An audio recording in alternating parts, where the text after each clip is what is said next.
Checking in on the lunar targeting package, the crew is now in their discussion of the limb, seeing the limb of the moon, that illuminated part. Currently at the windows taking photos and making annotations are Victor Glover and Christina Cook. We are expecting loss of signal in about 13 minutes. We will regain that signal with the crew about 40 minutes later.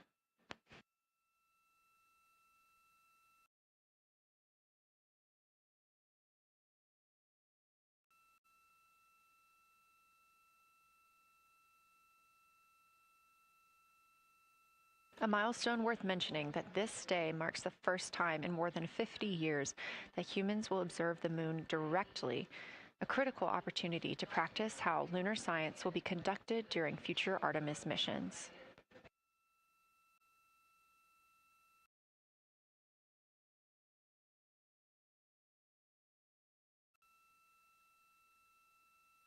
I've continued to reference the lunar targeting package throughout this broadcast, which is the primary tool guiding the crew observations, and that consists of two key components.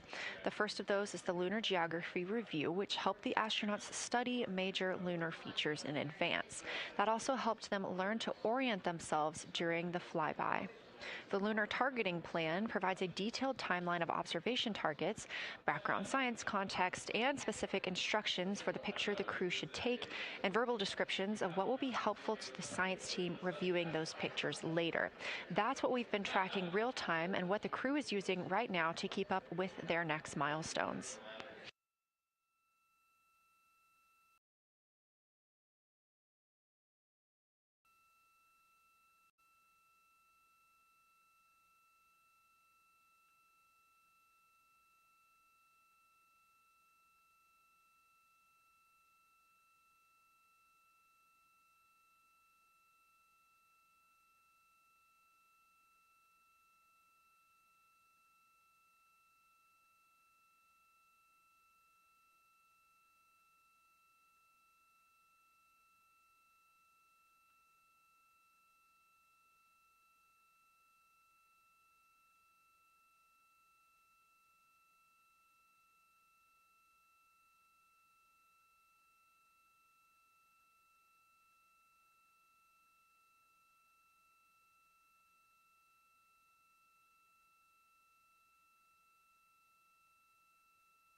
Integrity Houston, 10 minutes till the LOS. We'll take a snappy sit rep from the cabin if you have one.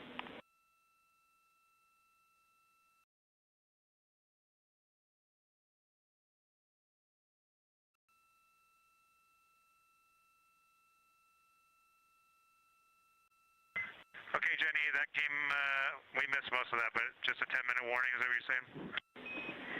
10-minute warning for the LOS, and I'll take a quick sit rep from the cabin, please.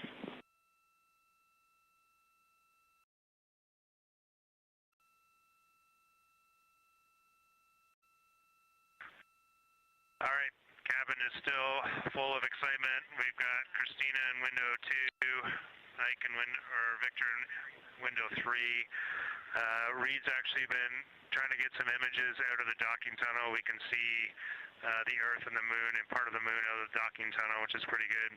And I'm just grabbing some footage right now with our interior cameras.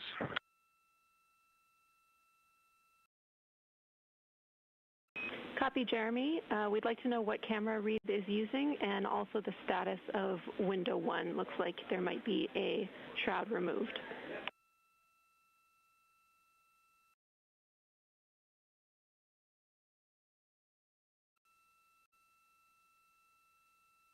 Okay. Reed was using the Z9, and the T-shirt shroud is still on window 1, but we took the camera out of it, so maybe that's what you're noticing. But when I looked in there, I saw a lot of sunlight reflecting around. Copy. That makes a lot of sense to us, Jeremy. I want to remind you, coming up on this LOS, it will take sit reps in the blind, and as more and more of the moon is in darkness, we will take any report you have on impact flashes.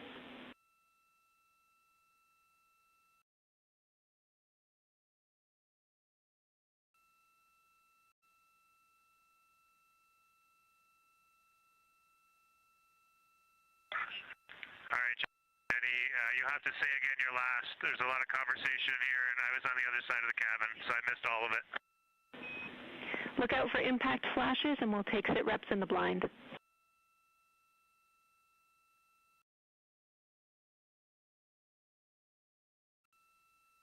Okay, impact flashes, sit reps in the blind. We got it. And yeah, just so you understand what's going on with window 1, there is light coming through the outer hall from window 2 into the inside of window 1, if that makes sense. Like, I can see the inside of the vehicle when I look between the 2 panes of glass. Copy.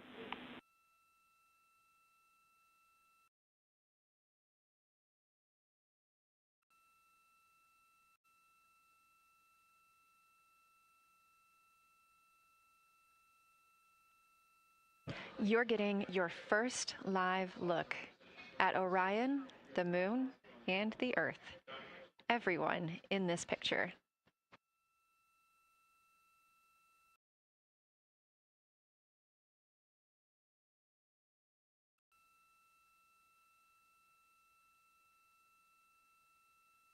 This is a live view from the Orion spacecraft.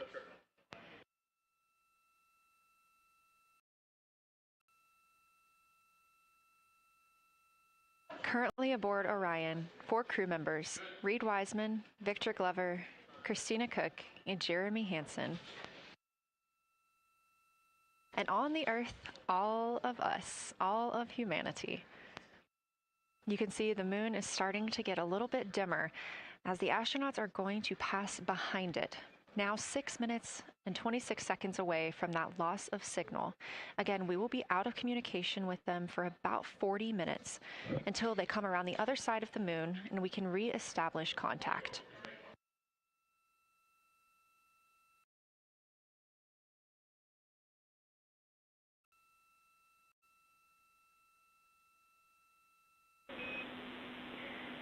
Integrity Houston, you are 6 minutes from your 40-minute lunar flyby LOS. From all of us, it's a privilege to witness you carrying the fire past our farthest reach. Thank you. Godspeed.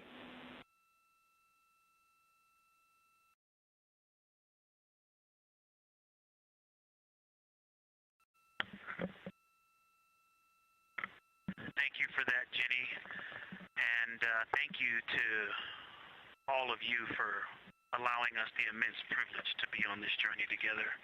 It's quite amazing. And as we go on this journey, thinking about the NASA mission to explore the unknown in air and space, to innovate for the benefit of humanity, and to inspire the world through discovery. And as you've gone along on this journey with us, hopefully we're doing just those things. And as we get close to the nearest point to the moon and farthest point from Earth, as we continue to unlock the mysteries of the cosmos, I would like to remind you of one of the most important mysteries there on Earth, and that's love.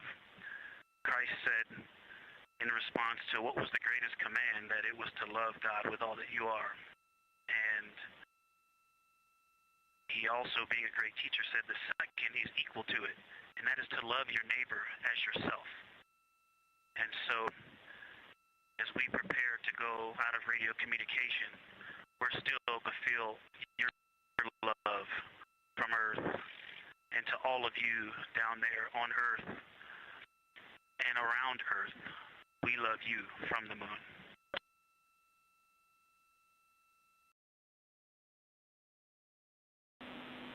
Houston copies. We'll see you on the other side.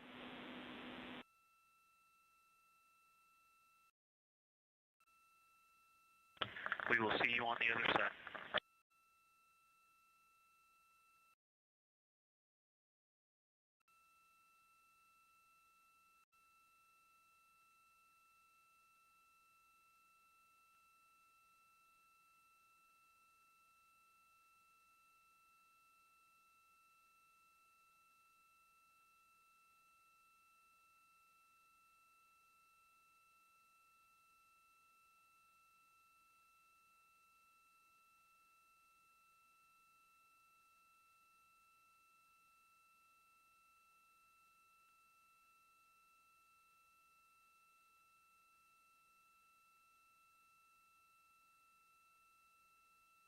Poignant words from NASA astronaut Victor Glover, and a little bit of a love letter from the other side of the moon all the way to Earth. Glover touching on the teachings of Jesus, including to love your neighbor as yourself. We are now less than 3 minutes away from loss of signal with the Orion astronauts. Artemis II crew will be out of signal for about 40 minutes as they are on the other side of the moon, continuing their work photographing the lunar surface, and they will reemerge, and we will also get this view on the other side.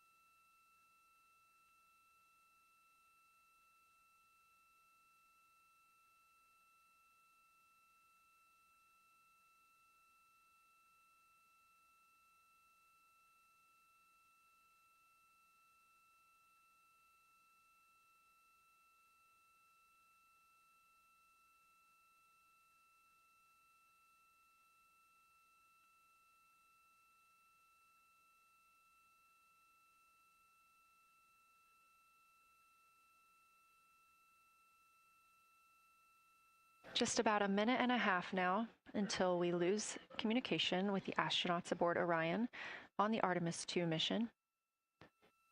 Now 5 days and 6 minutes since their launch on April 1st. Again, we'll be out of communication for about 40 minutes. And this really beautiful view of a crescent moon and a crescent Earth. How great thou art.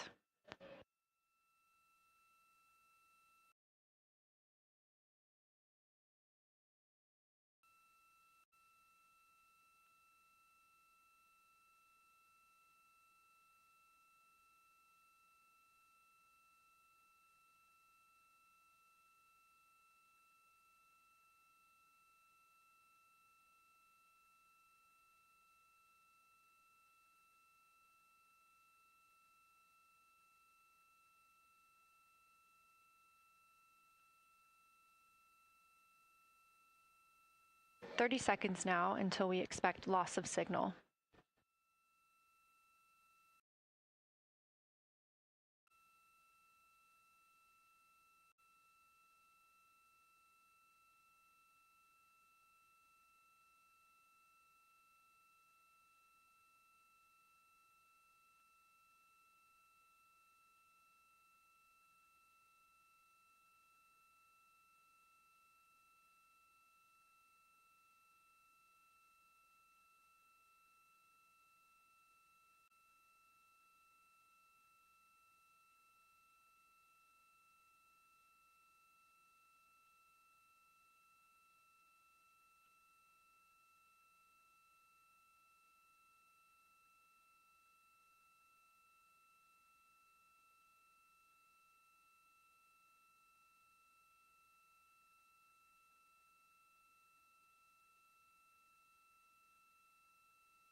And we have confirmation of loss of signal of the Orion spacecraft as it flies behind the moon. We expect to regain communications with them in another approximately 40 minutes. This was expected as their spacecraft is now out of direct line of sight with Earth and behind the moon. And this is a poignant moment as it's the first time in over 50 years that we have humans completely unreachable by anyone else on Earth. No matter how distant or secluded, we could reach anyone living on Earth, but while the crew flies behind the moon, it's simply impossible to make contact with them. This is a live view inside the Science Evaluation Room here at Johnson Space Center and just down the hall from Mission Control. This team has been monitoring the flyby all day as the team has continued capturing targets on the lunar surface.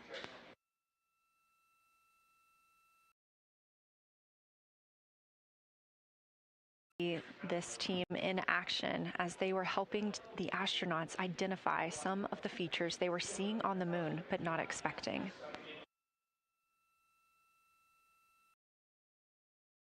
There will be a couple of milestones during this loss of signal. The first will be when the astronauts make their closest approach of the moon at MET 5 days, 25 minutes, and 34 seconds, when we expect they'll be 4,067 statute miles above the lunar surface. Their maximum Earth altitude will be reached just 2 minutes later, at 5 days, 27 minutes, and 39 seconds, when their altitude should be approximately 252,756 statute miles. Once those milestones are reached and we have confirmation, we will report the official numbers.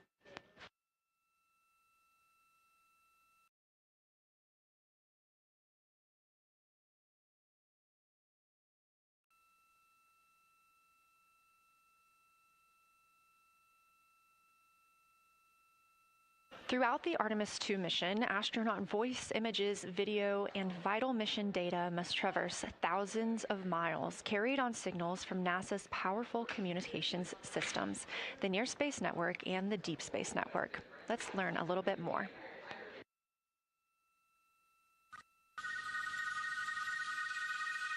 NASA's Artemis II will send 4 astronauts around the moon, preparing humanity for a long-term lunar presence and future journeys to Mars. Enabling communication and navigation for this test flight are NASA's Near Space Network and Deep Space Network. With antennas around the world and a fleet of relay satellites, the networks will deliver vital data to and from Earth through all phases of the mission. The networks are seamlessly integrated at NASA's Johnson Space Center in Houston, Texas, where Mission Control coordinates the network handovers. These transfers represent a delicate dance between the two networks, exchanging support as the mission shoots toward the moon. On the launch pad and during their early orbit phases, NASA's Orion spacecraft and Space Launch System rocket will rely on communications and tracking services from the Near Space Network. After its translunar injection burn, the Deep Space Network's global array of antennas will serve as Orion's primary communication support during lunar orbit. As the mission journeys farther into space and away from Earth, signal strength weakens and bandwidth is conserved for crew communications. The astronauts will have a near constant connection to Earth, ensuring their safety on a journey farther into space than ever before. We say near constant because as Orion goes behind the moon, a planned loss in communications will occur. The Deep Space Network will be standing by to reacquire the signal as Orion reappears. The Artemis II mission also provides an opportunity to test new capabilities. Using laser links, NASA will periodically transmit Orion data to showcase the benefits laser communications could have for future human spaceflight missions. The data from Orion, sent by radio signals or laser links, is massive. The mission is gathering images, data, and video, while also generating details about mission health and crew voice files. All of that data gets processed here on Earth, where systems compress it for efficiency. In the future, we'll upgrade these systems on Earth so that image and video clarity improve with each moon mission. With the Artemis II test flight, we're evaluating the communications infrastructure that will help carry us into the future as we explore the moon and journey forward to Mars.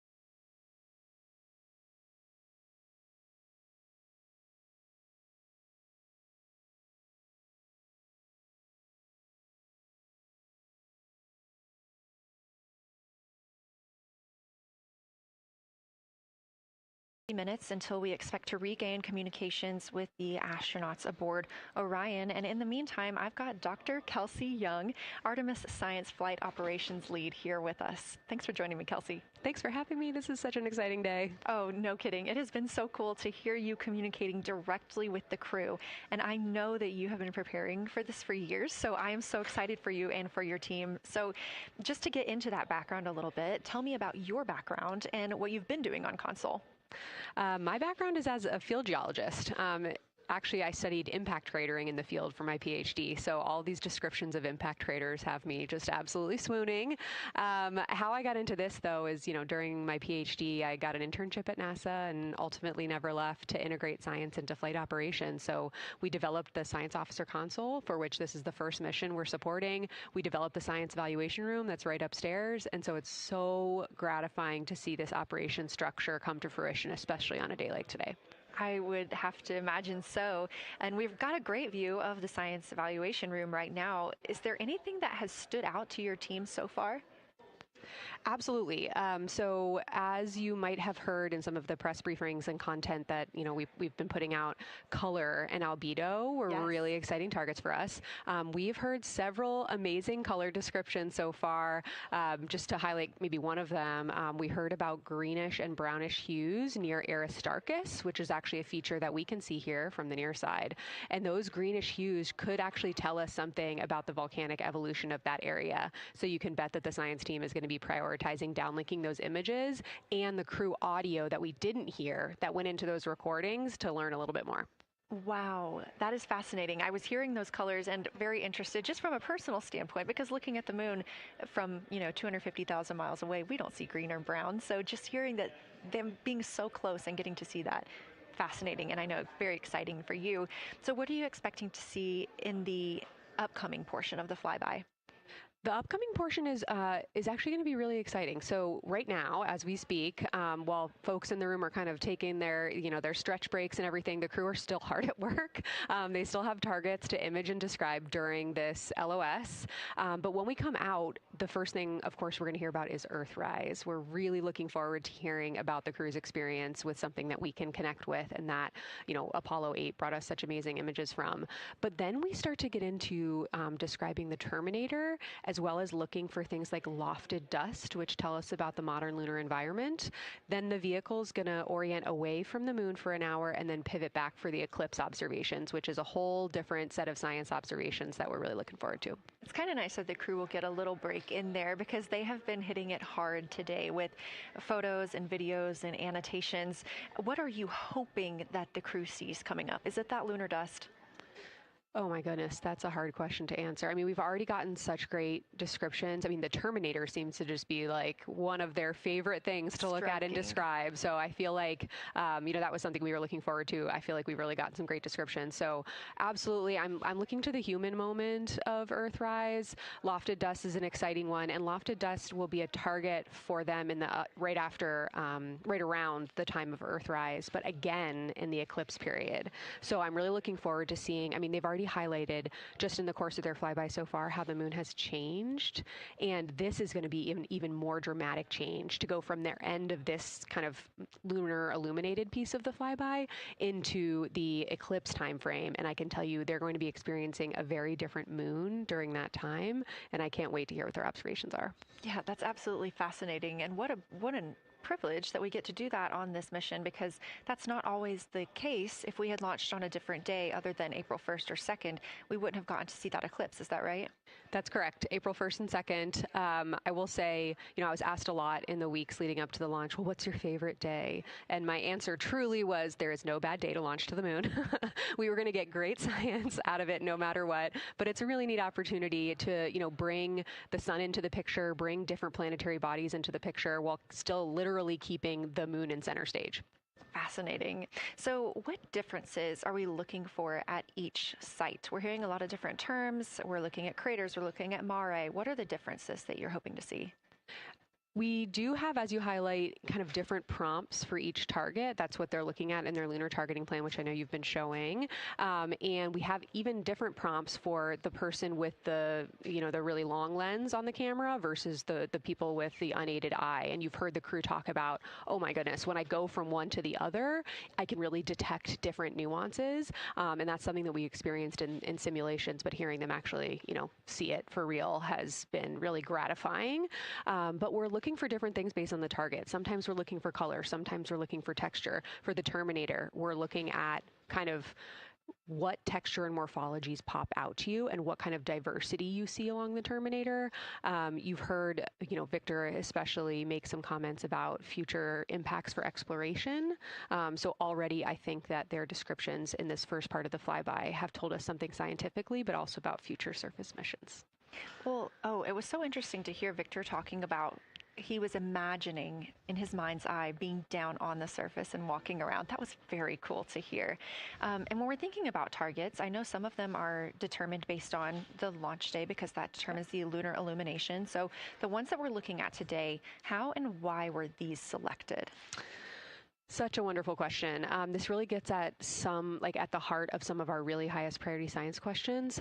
Illumination conditions is a big one, right? So of course we need the targets that we're interested on the lunar feature to be illuminated by the sun in order to view them, but the timing in which they see them during the flyby enables us to ask different questions. So you heard in the pre-flyby crew conference talking about, well, the same pair, Reed and Jeremy, will get to actually look at Glushko crater twice, and that looking at it from different illumination angles allows us to understand that feature better and connect color and albedo with topography and morphology.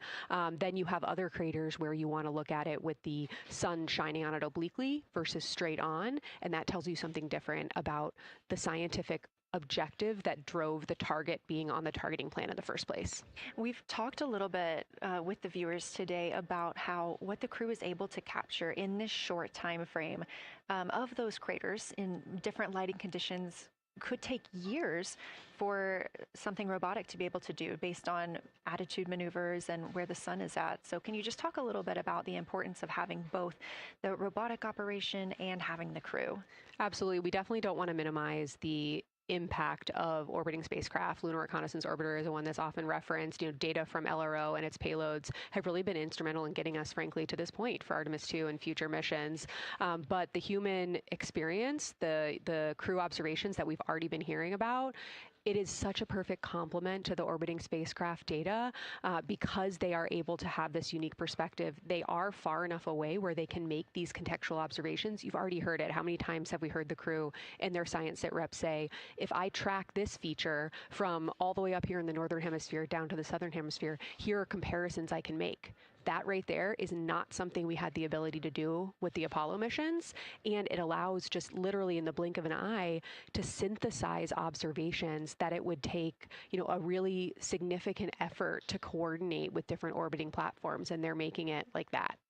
Wow. It has been very, very exciting to hear all of their calls so far.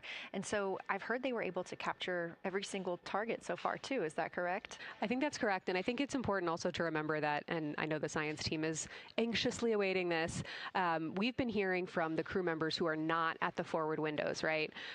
Those crew who are, really in the thick of the observations, they are recording minutes-long observations per target on their crew tablets. We will be getting those down starting here in a couple hours, and that's going to contain really meaty science information that we haven't heard live yet, and that's going to form the basis of my conversation with them tomorrow morning, where we're going to have a really deep dive into the science, and I'm able to do today.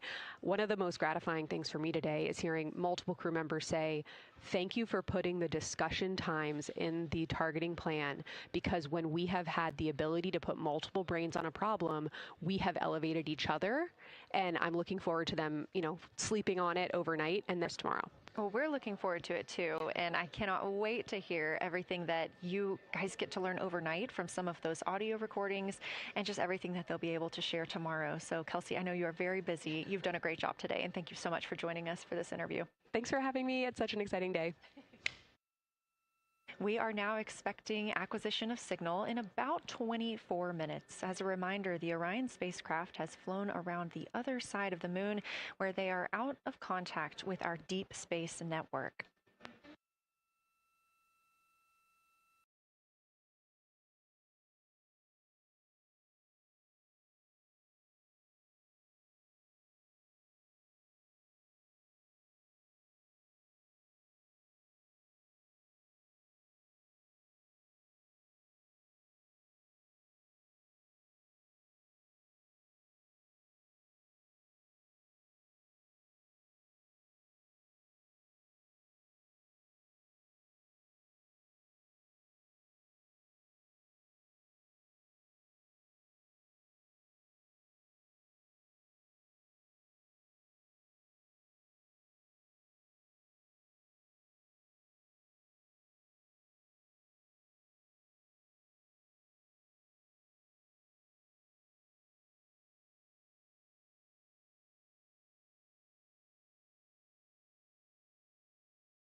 Confirmation here in Mission Control Houston that we have reached the closest point of our destination to the moon at MET 5 days, 25 minutes, and 34 seconds, and we anticipate the spacecraft's altitude is approximately 4,067 statute miles above the moon.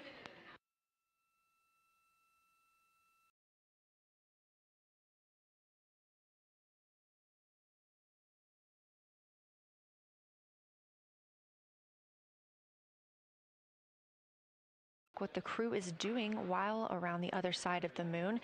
They are continuing to take pictures of the of the moon, the Earth now out of sight. What they are in right now is a crew choice event. The science team has encouraged them to find interesting features on the surface, to take photos of those, and describe why they were interesting. Something else that they'll be looking toward next, just momentarily, will be impact flashes. They've got a few minutes allotted to look at the darkest portions of the moon. They're interested in short-lived flashes on the lunar surface because these would be caused by impact bombardment. After their impact flash targeting, the team is interested in if the crew can see lofted lunar dust. This would only be visible just before Earthrise. Now 20 minutes until we expect to regain communications with integrity and the astronauts for Artemis II.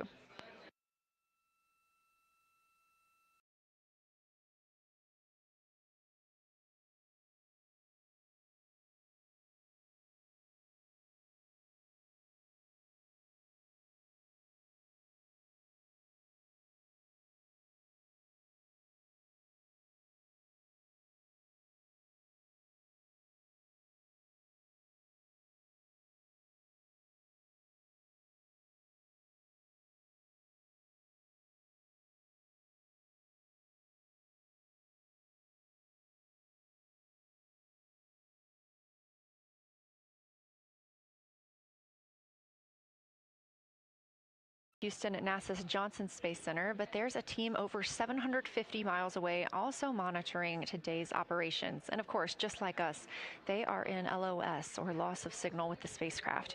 This is LUCA, the Lunar Utilization Control Area, and it's joined by LISA, the Lander Engineering Support Area, which are twin control rooms that will support missions and operations in lunar orbit or on the moon's surface in real time at NASA's Marshall Space Flight Center in Huntsville, Alabama.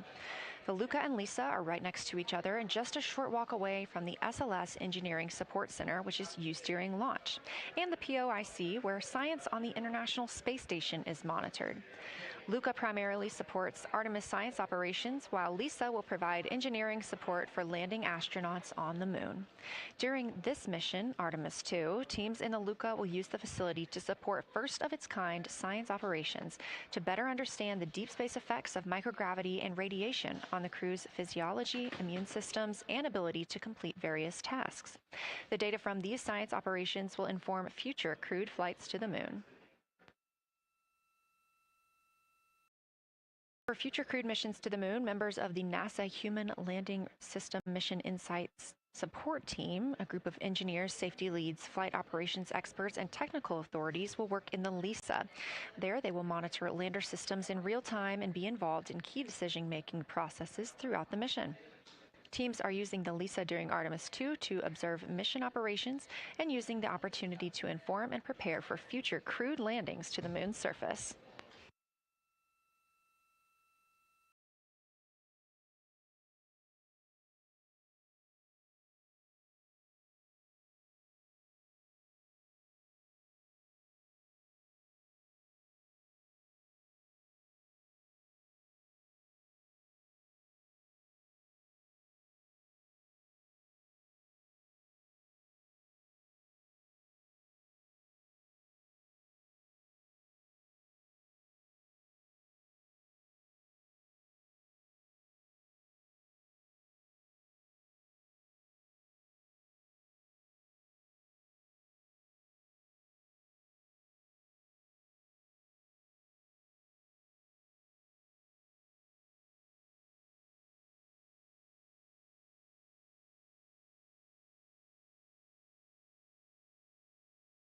Communications with the astronauts aboard Orion in about 17 minutes. In the meantime, a little overview of how our crew members flying by the lunar far side at an altitude of between 4,000 and 9,000 miles are testing the capabilities of the Orion capsule. Artemis II visualization lead Ernie Wright has simulated views of the flyby using detailed topographic maps of the lunar terrain and photorealistic lighting scenarios. The Artemis II crew members have been using these visualizations to prepare for this historic mission, which is paving the way for future exploration of the moon's surface and beyond. So the most exciting thing to me about Artemis II is just the return to the moon. We haven't been there in 50 years. Human eyes are going to see parts of the moon that haven't been seen by anyone before. It also recommits us to exploring the solar system in a way that we haven't in a long time. And I think it provides an opportunity for younger generations to understand the excitement of doing that kind of exploration. Artemis is our return to the moon after 50 years. The emphasis of Artemis is going to be, first of all, science, but second of all, learning to sustain a presence on another world. First on the moon, but we're hoping that that's a stepping stone to Mars and other destinations in the solar system eventually. Artemis II will be a flyby mission. It's not going to land. We're testing all of the technology that we've created for flying to the moon since Apollo. A lot of systems have been modernized, and we need to make sure that all of those work. The astronauts will be looking out the window at parts of the moon that have never been seen by human eyes before. They will be flying by the moon at an altitude that's much higher than Apollo's orbits. And so they will see the entire disk of the moon, including areas that are closer to both the North and South Pole that astronauts from Apollo never saw. All of that depends on the lighting, which we really won't know until launch day, but we can practice with different lighting scenarios. It's hard for people to sort of picture that in their mind. If you can make a visualization of it, show them a movie, that helps everybody choose the targets and also practice aiming at those targets. The astronauts have actually been looking at these visualizations through the lens of the camera and practicing aiming at the various targets. This is a map of the surface of the moon, obviously, but it shows what the Apollo astronauts could see in sunlight while they were in orbit. The brighter parts are the parts that they could see. The darker parts, like this entire area here and places that are farther north and south, are places that they couldn't see in sunlight, either because it was nighttime there or because it was beyond the horizon of the astronauts. All of the Apollo flights orbited the moon at a distance of about 110 kilometers. Because the astronauts were flying at such a low altitude, their horizon was actually quite close, and they couldn't see the North and South poles. And this whole area over here was not in sunlight at the time. And it includes this amazing impact feature here called Oriental. Oriental is a very large impact feature. It's about 650 kilometers wide. It's got multiple rings. These are rings that form like ripples in a pond from the impact, but of course it's on a huge scale. The middle of Oriental has that sort of dark basalt lava covering it, like the dark spots that we see on the near side. It's one of the biggest ones that's more on the far side than the near. So seeing it with human eyes and sort of picking out features that maybe you don't even see in robotic cameras is an important goal for the mission.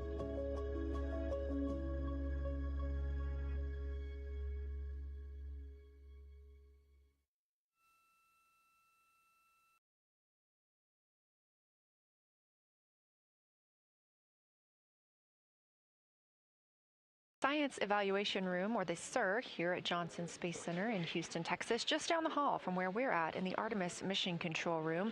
Teams continuing to monitor the flyby.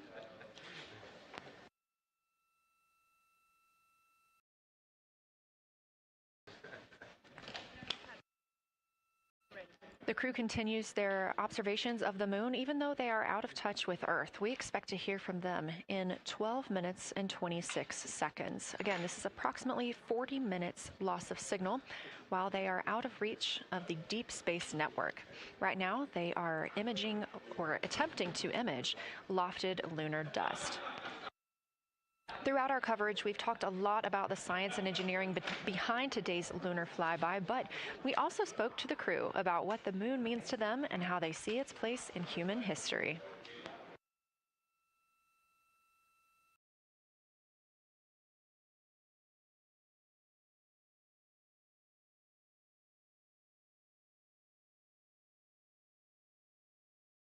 Kid lying in bed at night and just looking out at the moon in whatever phase it was in, and I was thinking, man, my friends that live like 20 miles away, they can probably look out and see that same exact moon. And then when I was in the Navy and I would look out at the moon and I'd be halfway around the planet, and I would think, man, my brother can see that moon where he is, and he's halfway around the planet from where I am. And it's a connection of life on Earth. We can all look up and see that moon. It represents history. It is a witness plate. Everything that's ever happened to the moon is still written on the moon. There's no processes of wind or change in the Earth, geologic processes like we have here that change it. And something that's been telling and can read out the story of its own evolution, there's something beautiful about that.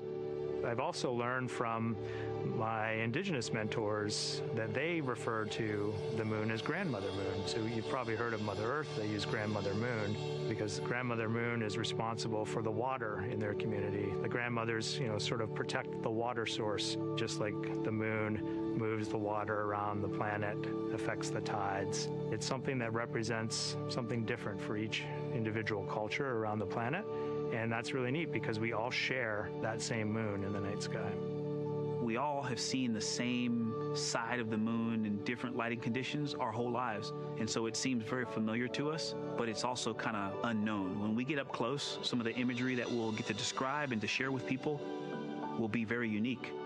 And that nature, both of those things being true about this one entity that we all know, just is really special. It's just the epitome of a symbol of both something that's in each of our hearts, but that's also represents exploration and reaching.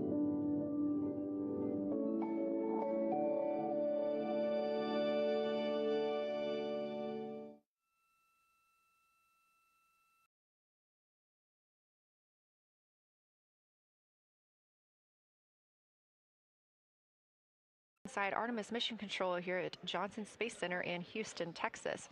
We are currently out of contact with the Artemis II crew. This was a planned, or not really a planned, but a tracked loss of signal that occurs when the crew flies behind the moon. We use the Deep Space Network to communicate with the crew, and when they are behind the moon, they are out of reach of that Deep Space Network. And when you consider our nonstop communications during the time in which we live, this is even more striking. For the Artemis II crew, they're only currently communicating with each other. Now, we expect to regain those communications in under 9 minutes from now, and we also are hopeful for a view of Earthrise. Despite being out of communication, the crew is continuously capturing imagery of their predetermined lunar targets.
Minutes 25 seconds until we anticipate regaining communications with the Artemis II crew aboard Orion.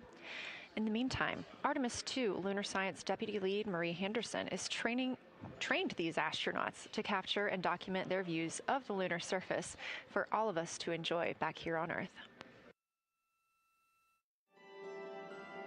I cannot wait to hear their voices when they get to the far side of the moon and I can hear them talk about seeing the moon out their window. I try to imagine it now and just tear up thinking about it. Ooh, now I gotta hold on a second. We have human eyeballs connected to wonderfully smart brains our astronaut friends have. They are going to be able to observe the moon in multiple different ways. They can use their eyes, they'll look through their camera and snap pictures, and just looking out the window getting that human experience. But during Apollo, the astronauts were so much closer to the lunar surface. Our astronauts are going to be doing a flyby at a higher altitude, so they're going to be able to see the whole moon as a lunar disk on the lunar far side. That's a brand new, unique perspective that humans haven't been able to look at before. We are doing a lot of lunar geography training with them. They have study sessions and quizzes they can do that are assigned to them. You know, even if you're an astronaut, you still get homework. We actually get in the mock-up. In that enclosed physical space, we have to think through the hardware that they have, the cameras, the computers, their microphones to make these observations. There's 4 windows up front. Through one of those windows, one of our astronauts will be using a Nikon D5 camera with an 80 to 400 millimeter lens. So something that allows them to zoom in really far and actually take more detailed observations of the surface. It's almost like looking through a pair of binoculars as well. It's just like being a geologist out in the field. They're telling us what they're seeing, looking for colors, textures, different morphologies, and comparing the region that we're having them look at to the regions that are around them. We have a science team that is planning the targets that are going to be observed, putting them all on the timeline of how they're going to be observed, and then taking the first look at the data when it comes down. The Apollo astronauts were only on the moon for 300 hours total, and they only went to the equator. That's like going to places that were safer landing sites, and they only saw so little, 300 hours total. And so we have so much more to explore and so much more to learn, and we are the beginning of the next generation that gets to start being a part of these discoveries.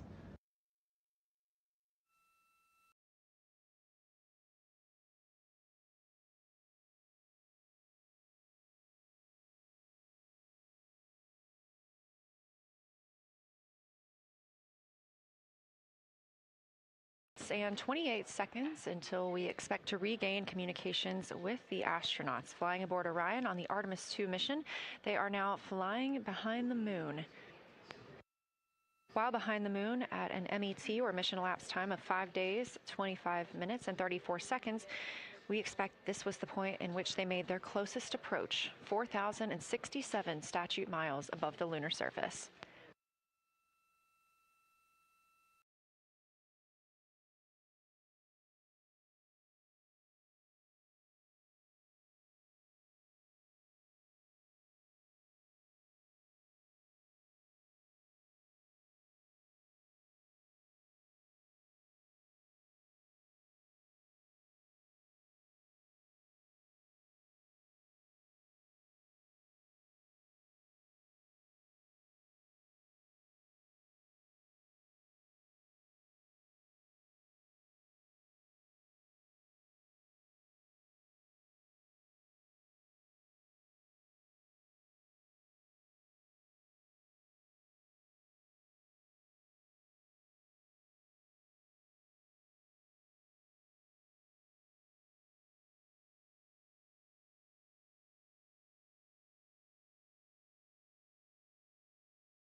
Control room in Houston, but we are not the only room monitoring today's flyby. As you can see, this is the ICEERA, the Science Evaluation Room. It's in the same building and just down the hall. It's a multidisciplinary science team supporting the Artemis II crew in real time, including experts in lunar geology, impact cratering, volcanism, polar science, imaging, and visualization. You can see the ICEERA here. That's the Science Evaluation Room. It's embedded within Mission Control to provide science input during live operations like what we see today. But additionally, the Science Mission Operations Room is a back room that processes data, evaluates imagery, and supports rapid analysis. We also have our science officer, Kelsey Young, here on console today. She's serving as the primary interface between the science team and the flight controllers, ensuring science priorities are represented during mission execution.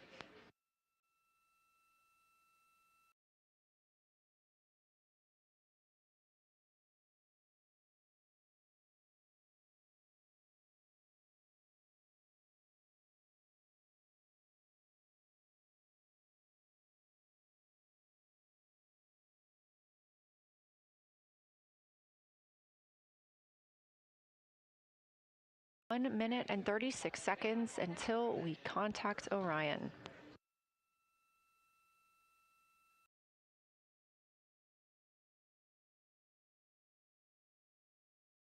Spacecraft, the crew has continued executing their lunar flyby tasks.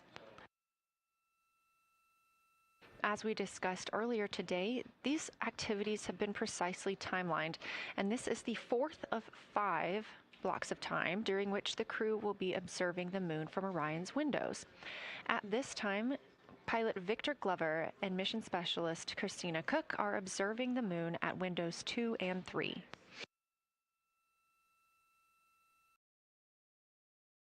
Crew member is in window 2 with a blue shroud over the window, taking photos and using an 80 to 400 millimeter zoom lens, while the other astronaut is in window 3 using their portable computing device, also known as a PCD, to make annotations. And both of those crew members are making audio recordings of what they are seeing. They are wearing headsets connected to their PCDs, and those audio recordings are being sent to the science team tonight. We are not hearing those live. However, we have been hearing quite a lot of great descriptions from the crew who have been serving as the support. Right now, the support team members are Reed Wiseman and Jeremy Hansen. Those team members are providing science sit reps, situation reports, calling down a few times each hour to discuss what they're observing. And even though we're out of contact with them right now, they are still conducting those science sit reps as they'll be available once they come back around the moon. The situation reports include how the crew is positioned, any missed targets, or anything unexpected they saw. They're also including lunar target descriptions, any hardware issues, and their emotions and reactions.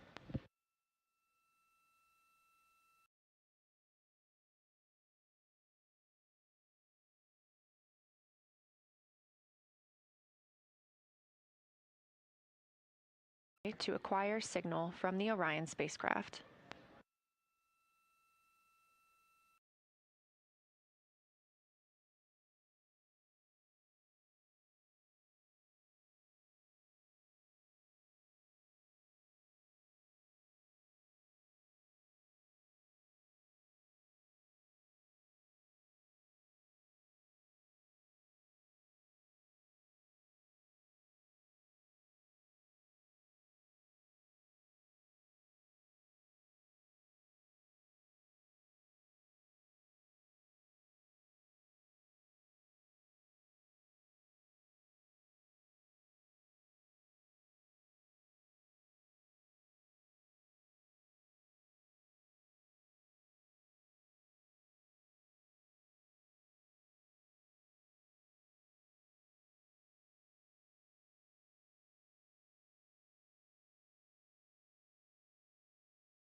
Control room at Johnson Space Center, getting our preliminary contact with Orion, that acquisition of signal coming after a 40-minute loss of signal, during which the crew was flying behind the moon, out of contact with anyone on Earth.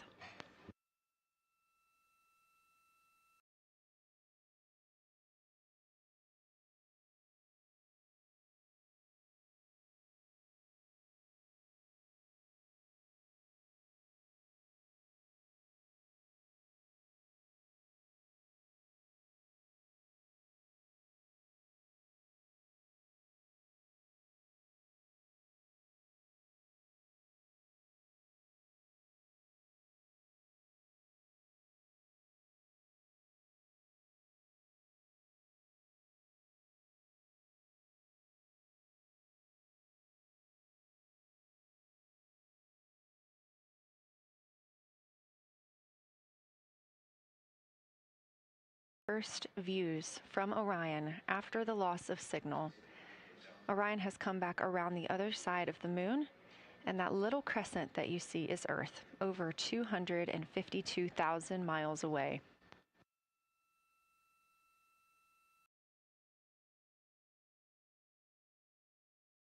The lunar flyby continues, but Orion has also technically begun its journey home.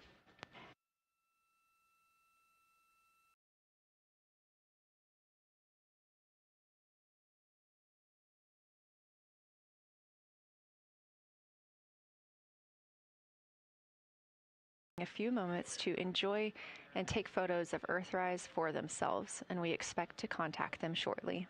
But we do have good signal coming from Orion.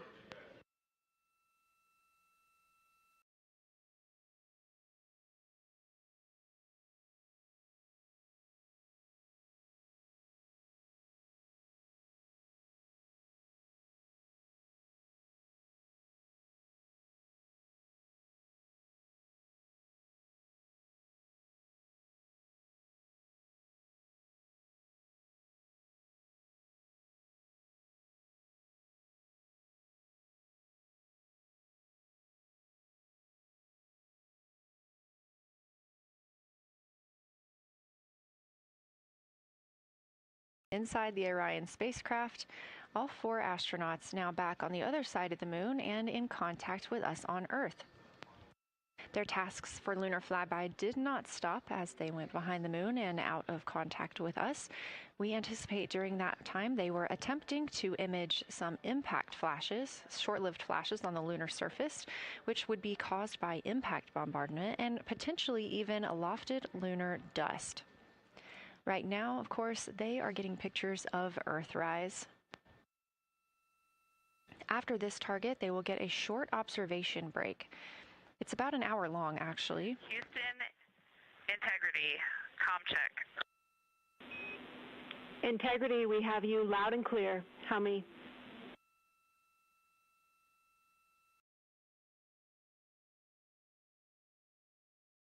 We have you the same, and it is so great to hear from Earth again.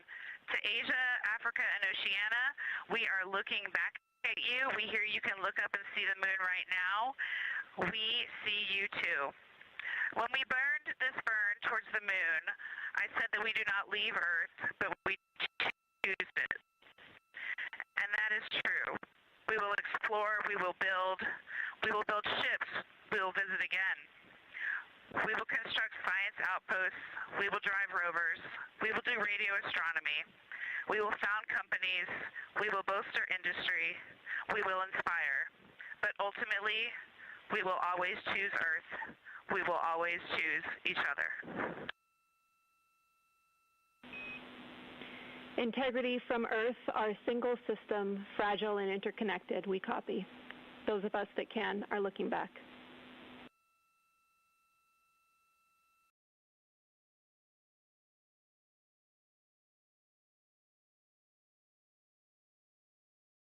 Say, we copy.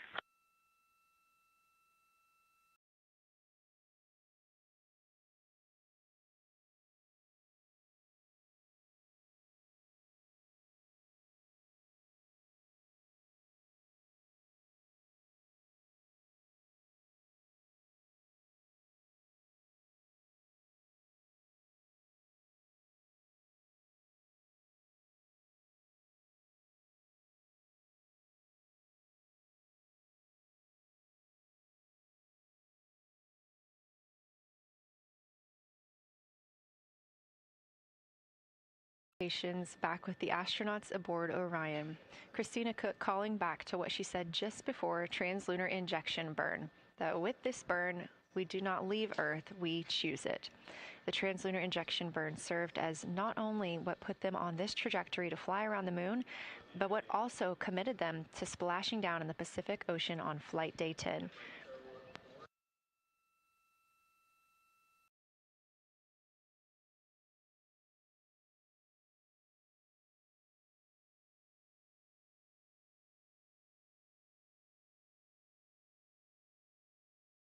Is entering an observation break.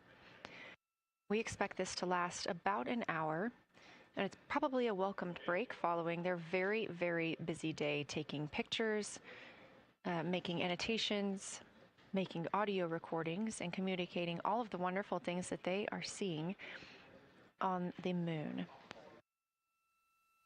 This observation break is also partially due to the fact that we will be entering an eclipse later. This will be the first solar eclipse that humans have seen from the moon. The astronauts will need to wear eclipse glasses for the first 2 minutes until the sun is completely covered by the moon, and then they have additional targets that the science team is hoping that they will photograph. We will have communications with them during that eclipse time frame.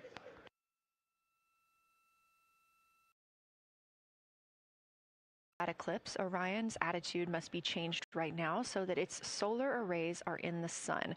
This will help it charge the batteries needed to power it through that eclipse time frame.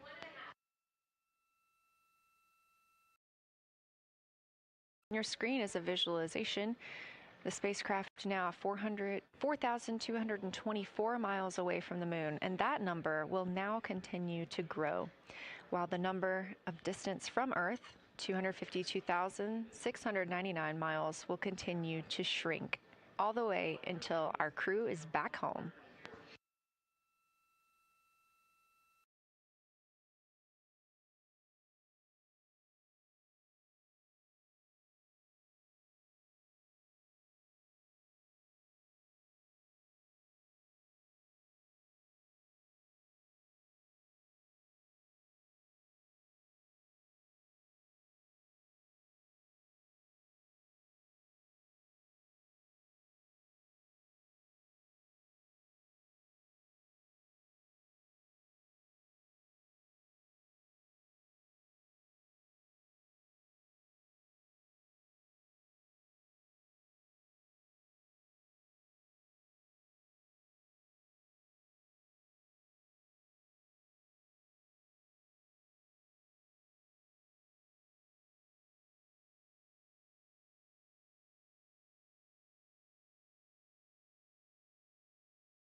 ET mission elapsed time 5 days and 58 minutes since the launch of Artemis II.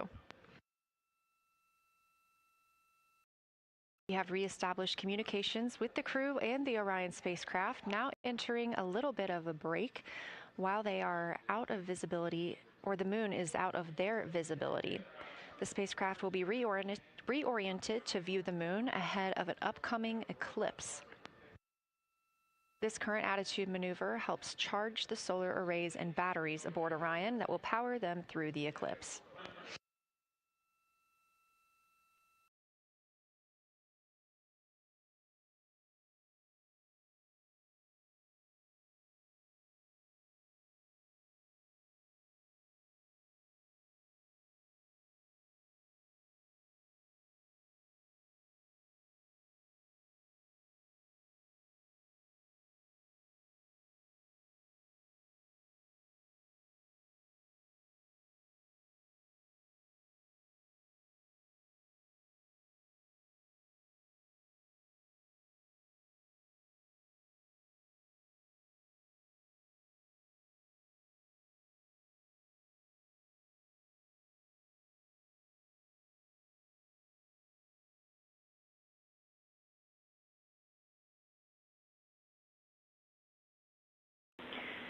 Integrity, Houston. In mission control, all of your flight controllers and your flight director have flipped their Artemis II patches around. We are earthbound and ready to bring you home.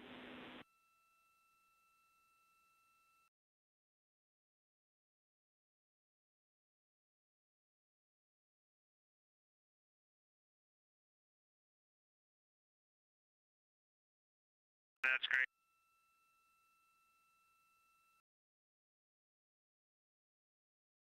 As we head back to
Us now in mission control ahead of the crew's flight to Kennedy Space Center, and during one of their last sims or simulations here, they visited the mission control team in Artemis Mission Control in Houston and brought us each a patch. Everyone in the flight control room has had these on their signifiers at their console. On one side of the patch that you've probably seen is the moon with the Earth behind it. Now that we've passed behind the moon and we are returning home, the flight control team has instructed everyone in the room to switch their patch around so that the Earth is closer and the moon is behind us. We are really looking forward to seeing the Artemis II crew, and the Capcom Jenny Gibbons did call that update up to the crew that the flight control team here has turned their patches around as was instructed by the crew during that last sim, and we are counting down the days until they get home. They are now 5 days, 1 hour, and 3 minutes mission elapsed time into the Artemis II mission.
In the room, Artemis Mission Control, I have Angela Garcia, Artemis II Science Officer. Thanks for being here, Angela.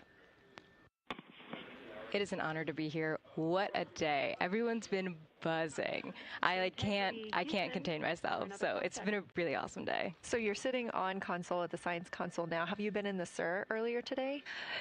There's a lot going on. So I went here first, and then I'm going to go there after. Clear, Houston.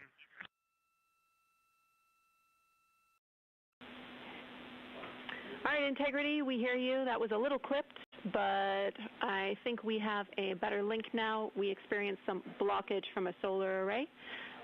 We moved it, and we are in bias tail to sun.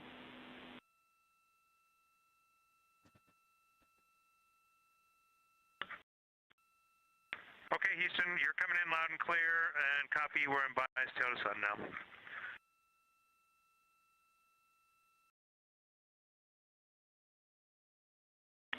Affirm and Integrity, just so you know, we did not hear your response once we flipped our patches. Jeremy, we heard you call down, but you were clipped, and then we briefly lost comm. Glad we're back.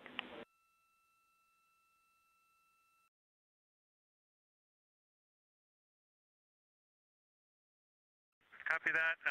We were just excited that we got to share in that you, the MWERI, and Mission Control have flipped your patches around, and that side of the patch is getting to see the light of day. Thanks for sharing that with us. Our pleasure.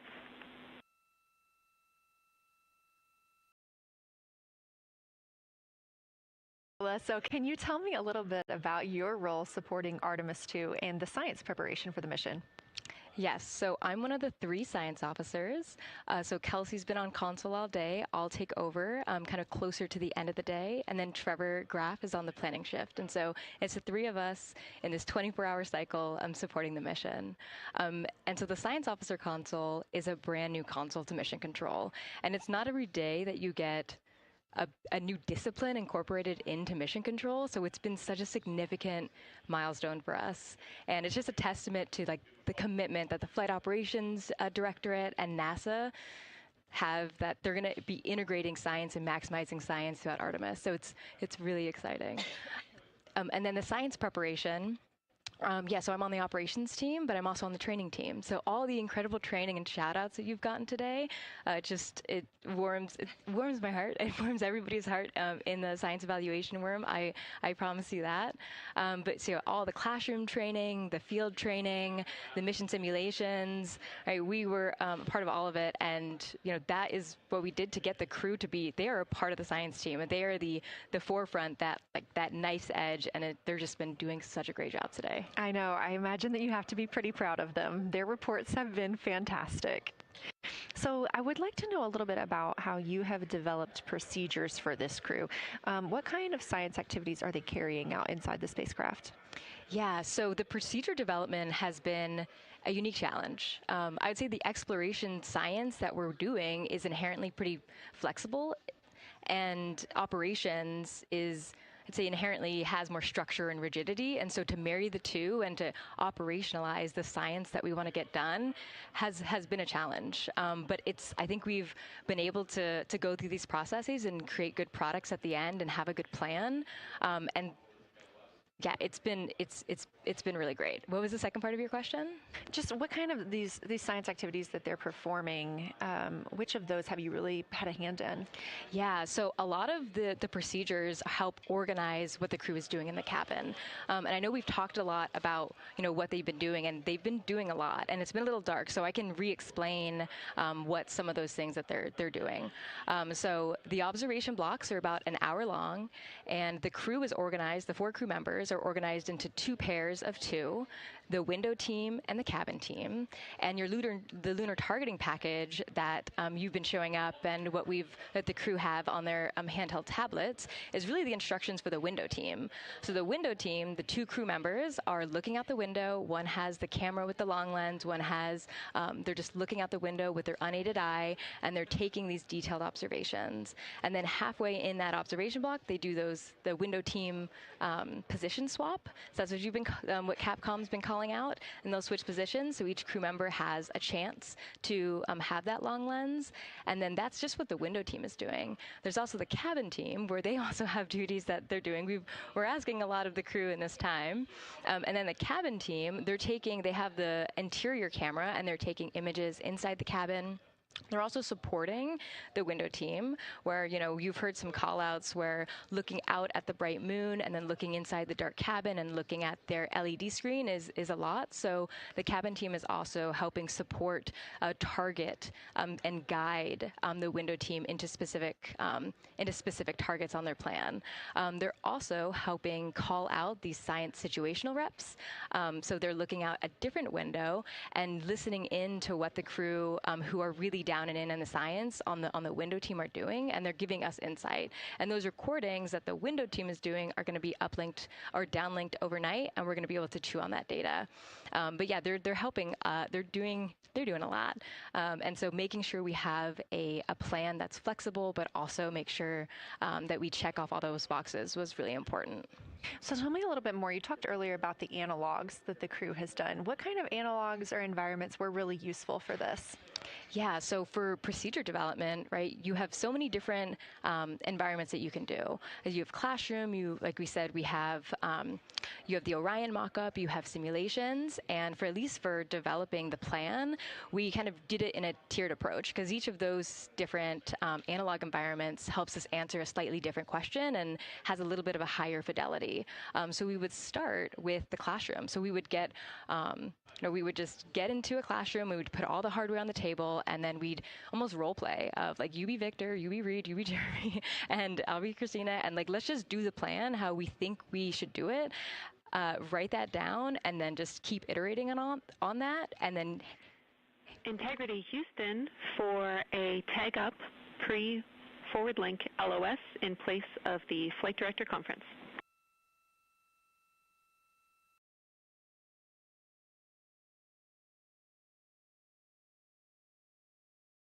We're ready.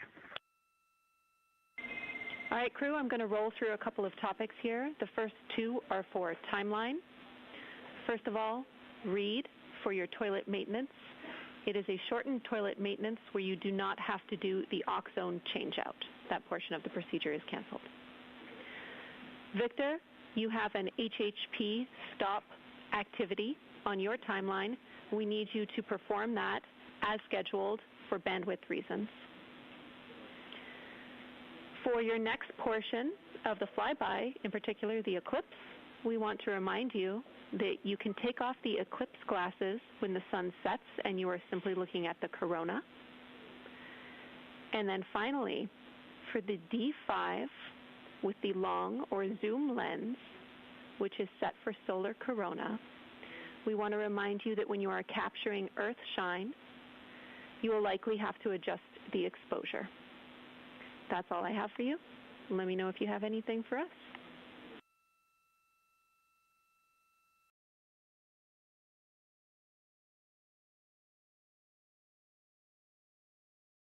Houston, we copy y'all. Thanks for those words, Jenny.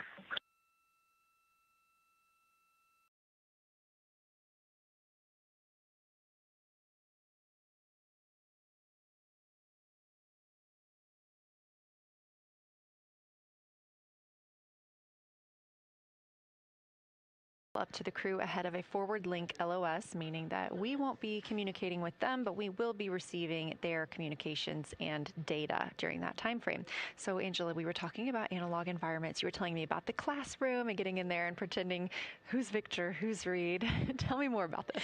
Yeah, it works pretty well. So you're going to do the plan how you expect it to be, and then once we finalize that plan, we'll give it to a completely new group of people and have them practice it, and then they'll be like, these steps don't make sense. And we'll reiterate on it over and over. Then we'll take it to a higher fidelity environment like the Orion mock-up, and we'll do the same thing because that volume is smaller, the window placement, their seating, what things have we forgotten with this addition of this environment. And then once we reiterate on that, we'll take it then, we'll give it to the crew and have them execute off of it during mission simulations. That's the highest fidelity that we can do before we send it to space. So this is the first time we've had to do this because we're a brand new console, and it just sparks so many neurons of like, how are we going to do this for surface missions and integrate this in so many different ways. So excited to have kicked off this process, but there's so much more to come. Fascinating. And I think it was really well thought out too, because each crew member gets an opportunity to do each task. And so you're getting different perspectives and different insights from each crew member, maybe even about the same target, but something that one person sees could be completely different than something another person notices. So we also know that Artemis II has traveled. They're now on their way home, but they traveled farther from the moon than the Apollo missions did. So what makes that vantage point scientifically interesting? Yeah, observations are so fundamental in the scientific toolkit, particularly observations from different perspectives, different scales, and with different techniques. And so for this, so we really tried to make the plan to optimize those. There's pros and cons for all those things for this mission. So we really just focused the plan to have all those pros. So in terms of scale, this zoomed out scale, you can learn different things. This different perspectives. So their perspective, as Kelsey talked about, photometry around when they orbit the moon. And then also just their different the different things they're able to observe. So yeah, let me talk a little bit about scale, because I think observations at different scales, you can gain a lot of different information. So like, for example, if you were an astronaut on the surface looking at a rock, and you describe at this micro scale. So in training, we kind of talk about observations from micro to macro, or from outcrop to orbit. So looking at a rock at this scale, you can describe its components, you can describe what it's made of and its colors and its minerals, and you're like, okay, and this rock came from this boulder, and it's this part of this boulder, and these are the different things that I'm observing around. That gives me context to this sample. And then you zoom out a little bit more, and you're like, okay, well, I can see that this boulder came from, it rolled from this mountain ridge, or this high ridge feature. And then because I can see the trail that it came from, okay, now let me describe this ridge and different parts in it, and maybe other boulders that I'm seeing. And then you zoom out further of the orbit scale, and you're like, this ridge is a part of this larger crater. So all of those different steps give you different information, and so that's why observations at these different scales and these different perspectives are so important. So this zoomed out kind of far view is this full lunar disk view. It's the full lunar. On Earth, we see the full lunar disk as well, but now we're able to see it on the far side, and we're able to see it, all at the same time, which enables the astronauts to compare very quickly to different parts of the surface. And the color particularly is very compelling, because you can just be able to very quickly compare from 3 different regions. Is it in the same family? Is this actually a little bit different? Compare that to what they see in their orbital data that they have access to on their portable computers, and really just be able to tease out that nuance and information. Yeah, we heard them make a lot of those connections today, and especially the color. We talked with Kelsey about this a little bit, just how exciting it was to hear the browns and greens and things like that. I cannot wait to see those pictures. Yeah.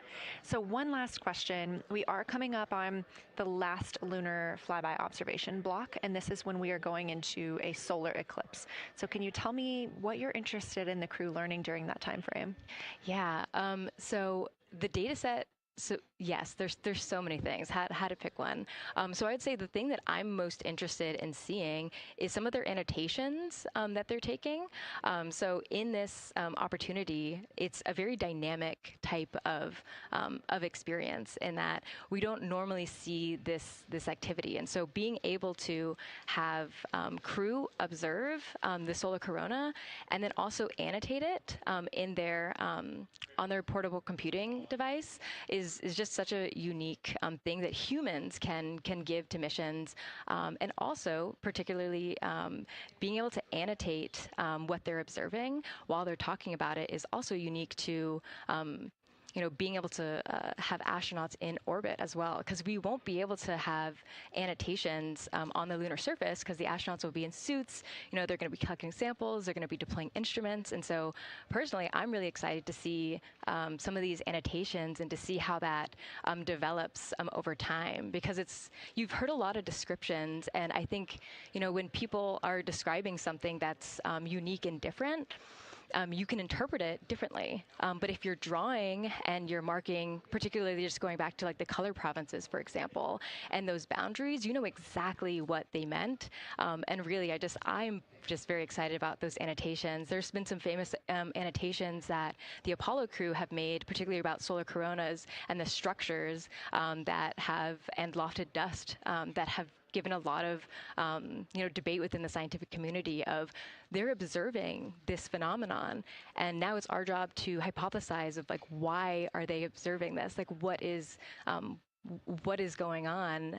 So I think that's just a really cool part of exploration and science, and this beautiful thing that we're about to do. Well, now you've got me excited about the annotations too. I mean, I've been excited about the pictures and the audio, but now don't sleep on the annotations. I am very excited to see these little sketches that they're able to draw out, and we have pictures that they can just draw right on. It's like this particular thing is different than what we've seen, so I'm excited about that. I'm excited too. Angela Garcia, thank you so much for joining us today, and have a great time tonight on Console.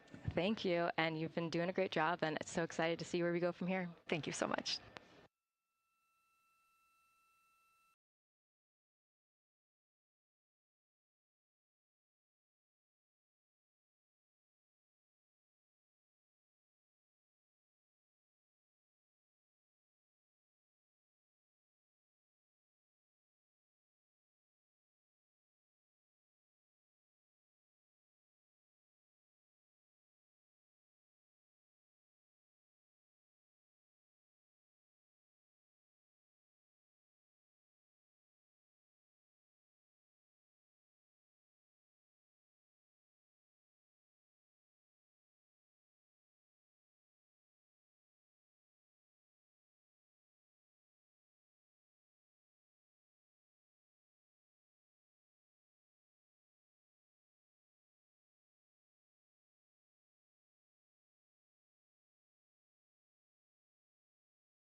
Integrity Houston, you have 3 minutes until we go into a forward link LOS. We will be back up with you in about an hour during the eclipse on Madrid.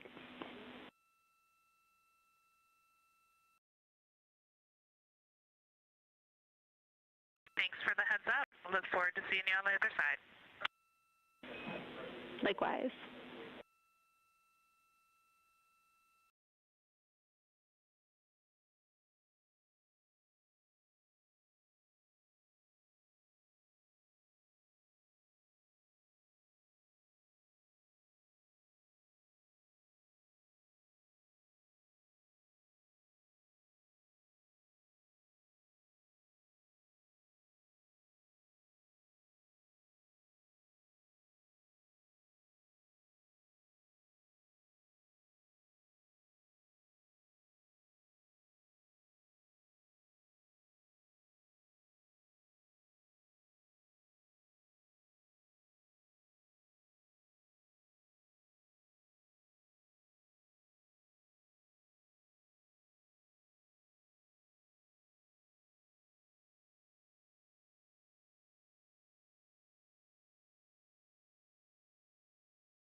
Mission Control at Johnson Space Center in Houston, Texas. This a live view from the Orion spacecraft with our Artemis II crew inside. That's Reed Wiseman, Victor Glover, Christina Cook, and Jeremy Hansen. We are still live for our lunar flyby coverage. The crew is in a short break while the spacecraft is pivoted away from the moon. We are going to be going into a solar eclipse. This is the first time anyone has ever seen a solar eclipse from the moon. So it's going to be a unique vantage point for our crew. But ahead of heading into that solar eclipse, we need to charge the batteries on the Orion spacecraft. Therefore, we have positioned the solar arrays into the sunlight to allow time for those batteries to charge.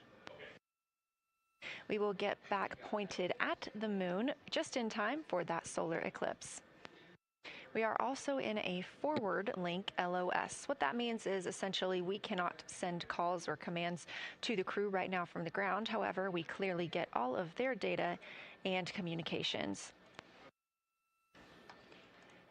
The spacecraft is now 4,632 miles away from the moon, and that number will only continue to grow as the distance from Earth shrinks, now 252,523 miles away. Our closest approach to the moon today was approximately 4,067 statute miles in altitude. Our maximum distance from the Earth is suspected to be 252,756 statute miles. Both of those moments came while Orion was flying in their loss of signal time frame behind the moon. The crew also set that new record today, beating the Apollo 13 record of distance from Earth. This is an animation or a visualization that you can track anytime, day or night, by visiting nasa.gov/track-Artemis. This shows you how the spacecraft is positioned as well as their distance and velocity, now traveling 930 miles per hour.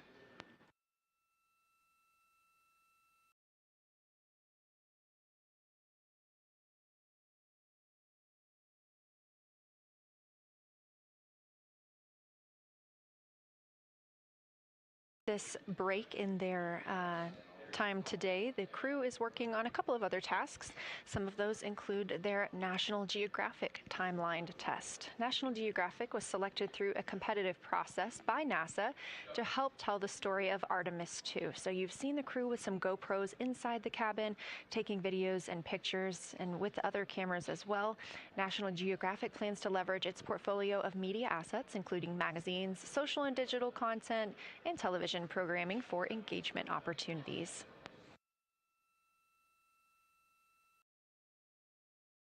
The flight, the crew has been timelined a little bit each day to film from a shot list provided by National Geographic, and that includes their morning routine, talking with their families, exercising, and just their overall thoughts about the mission. And I cannot wait to see that footage.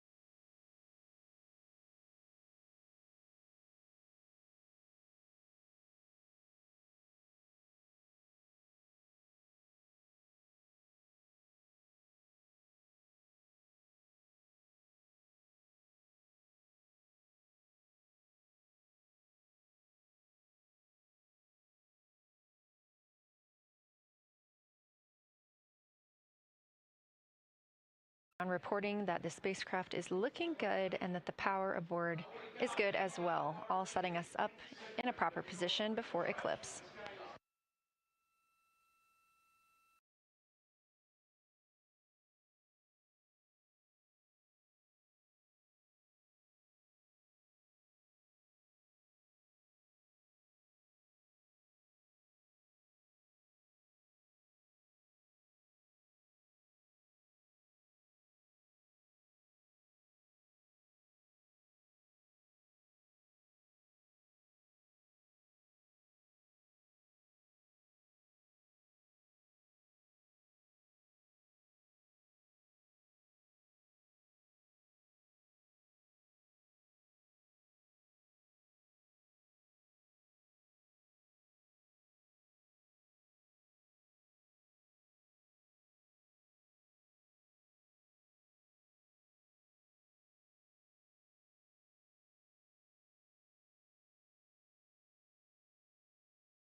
a little break during our flyby coverage for today. They will resume their flyby momentarily in about 30 minutes once they get into their observations during that solar eclipse.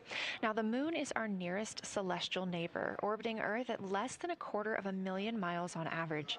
When our astronauts venture there for future Artemis missions, they'll target landing sites near the lunar South Pole. There, ancient rocks, minerals, and trapped water ice will not only provide resources for human explorers, but they may also contain clues to the formation and evolution of our planet and the solar system. Let's learn more about the lunar South Pole with this video featuring Dr. Kelsey Young, Artemis Science Flight Operations Lead. We learned a lot from the Apollo samples, but we still have a lot left to learn about the moon. The Apollo missions visited only a pretty narrow swath of the moon. All the missions were concentrated near the near-side equator. Really interesting and really critical insights were unlocked with the Apollo samples, but we have so many questions still to answer about the moon and the evolution of the moon. And liftoff of Artemis I. We rise together, back to the moon and beyond.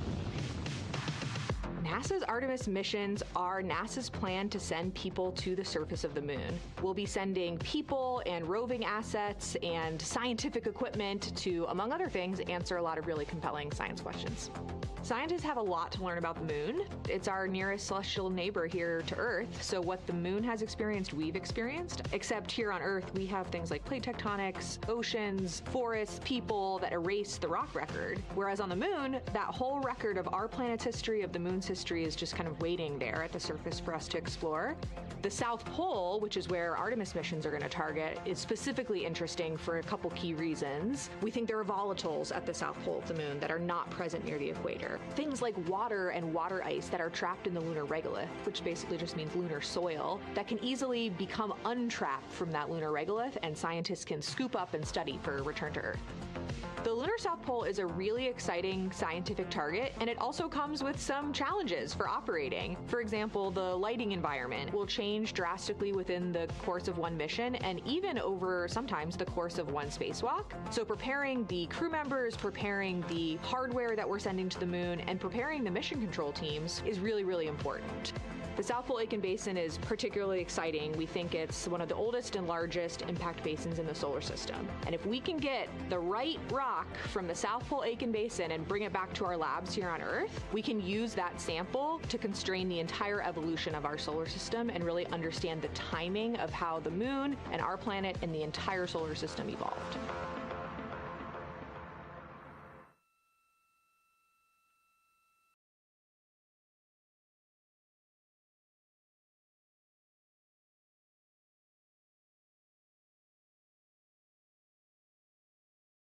For the Orion spacecraft of the Artemis II crew, working in the middle of one of their breaks, or really their only break today, during this lunar flyby period. Coming up next will be that solar eclipse.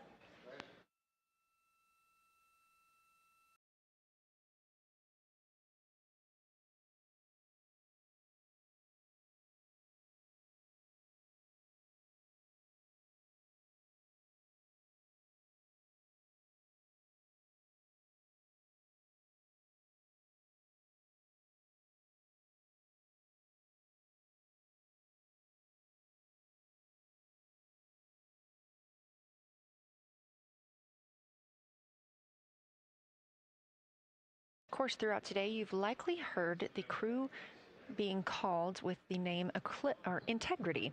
The Artemis II crew members named their Orion spacecraft Integrity during a news conference September 24th, 2025. The name Integrity embodies the foundation of trust, respect, candor, and humility across the crew and the many engineers, technicians, scientists, planners, and dreamers required for mission success. They said this name is also a nod to the extensive integrated effort from the more than 300,000 spacecraft components to the thousands of people across the world that must come together to venture to the moon and back, inspire the world, and set the course for a long-term presence at the moon. The crew also said that integrity is rooted in a shared core value of NASA, the agency's astronaut office, and the CSA, the Canadian Space Agency.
5 days, 1 hour and 38 minutes mission elapsed time into Artemis II.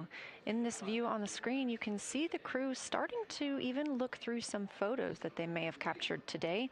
We really look forward to sharing these photos with you as soon as we possibly can. And the best way to keep up with those is to follow NASA on social media. You can do so at NASA, and for this mission specifically, at NASA Artemis.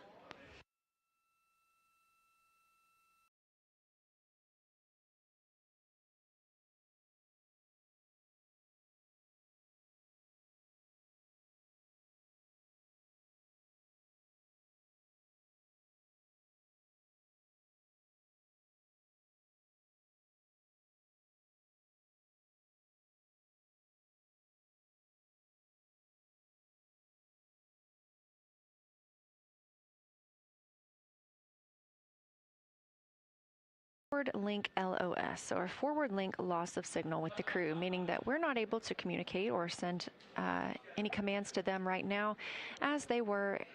This is a tracked event that occurs at times, but they could still provide communications down here to us, and we are obviously still receiving their video and their data.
In the blind, high priority PAO activities on Reed's timeline are on PCD1 in a folder imagery for downlink, and then high priority standby imagery for downlink, and then lunar flyby for PAO, and then high priority PAO. Thank you.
This is Artemis Mission Control. You heard Reed Wiseman, commander of the Artemis II mission aboard Orion, make a call in the blind. This means he knows we cannot call back and that he knows we may not receive his call. However, we have good communications with the spacecraft. They just cannot hear from us right now due to a forward link loss of signal. Again, we were tracking that this would occur, and we will regain that momentarily. But that call that came down from Wiseman mentioned some imagery, so we are very much looking forward to getting pictures taken from the moon today. Again, to see those images, make sure you follow NASA on our social media at NASA and at NASA Artemis.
The view on your screen right now is an animation.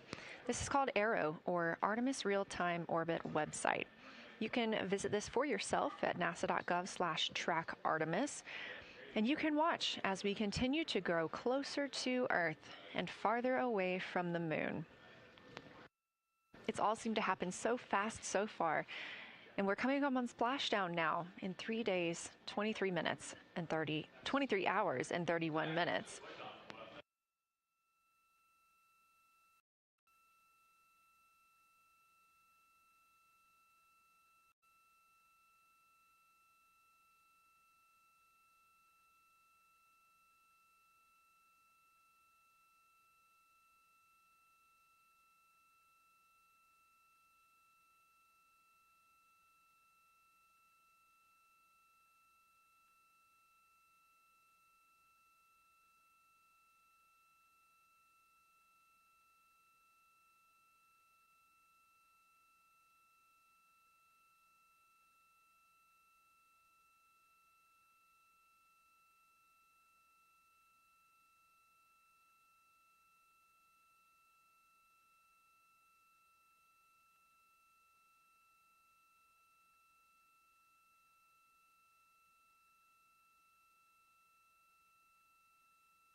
This is Artemis Mission Control. We are in a forward link LOS with the spacecraft. We're not able to send commands or communications to them right now. However, they could send them to us, and we do get spacecraft data.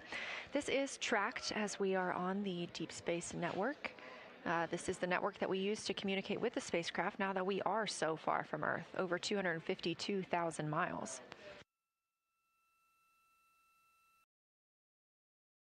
Are still in our lunar flyby coverage. The crew still have a very important and very exciting flyby milestone coming up when they will see a solar eclipse from the moon, the first humans to ever do so.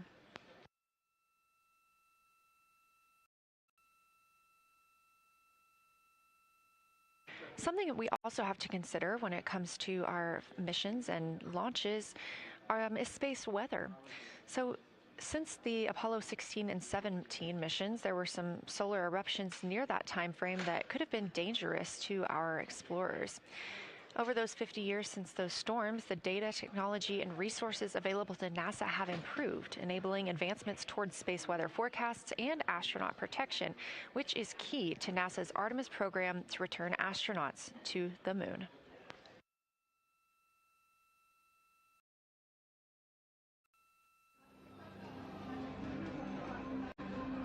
Across our planet, billions of people depend on the invisible networks that connect us to space.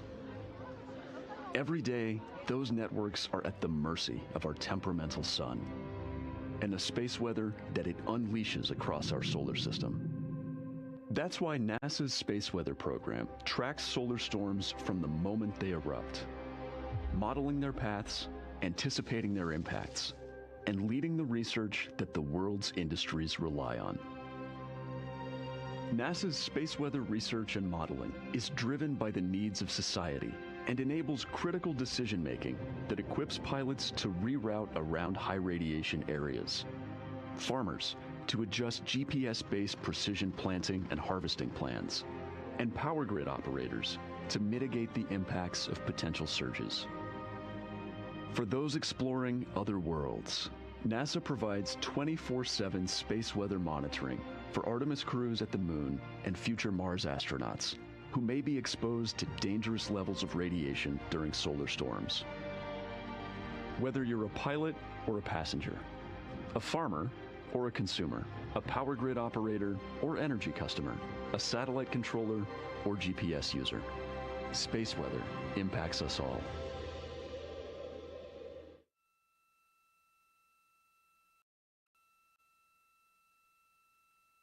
This is a live view from the Orion spacecraft on the Artemis II mission. It's now been 5 days, 1 hour, and 54 minutes since we launched.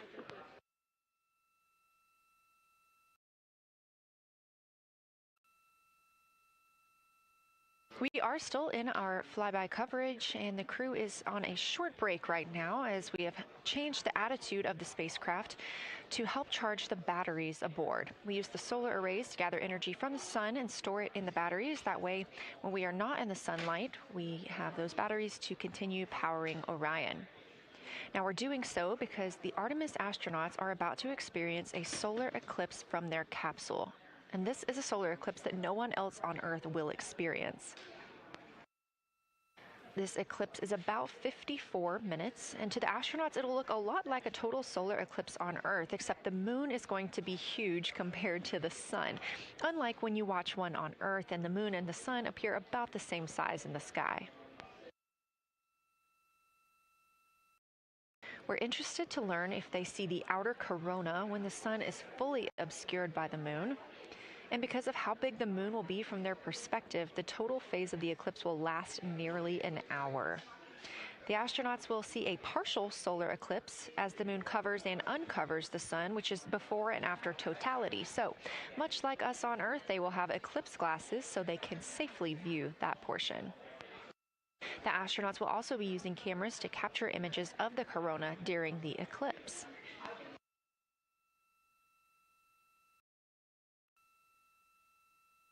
There also may be some other planets visible during the eclipse, including Venus, Saturn, Mars, and Mercury.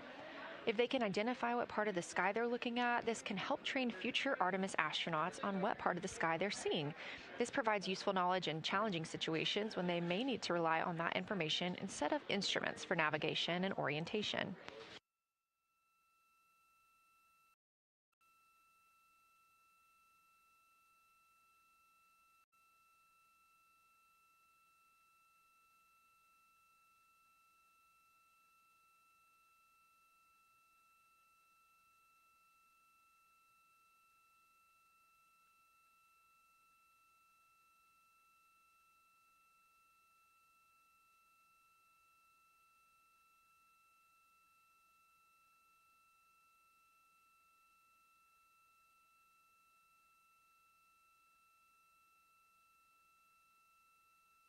Confirmation from teams here in the ground that we have reached the eclipse attitude, meaning Orion is in the proper position to observe it.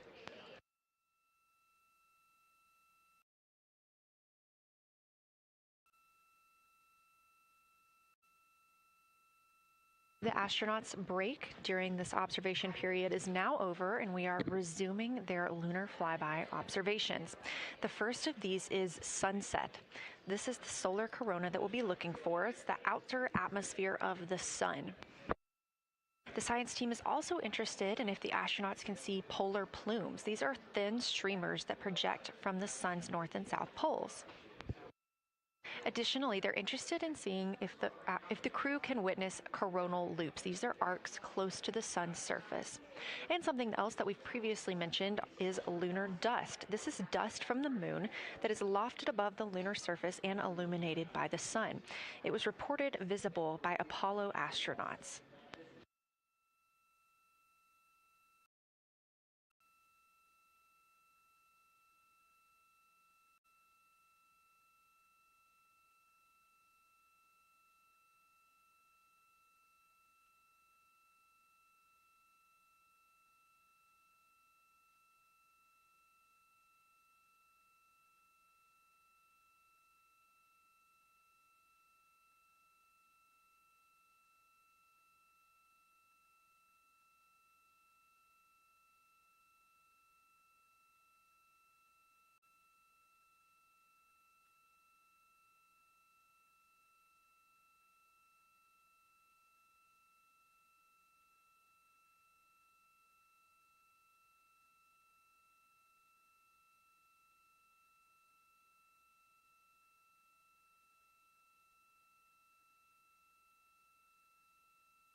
You're getting a live look from Orion as the crew observes a solar eclipse from the moon.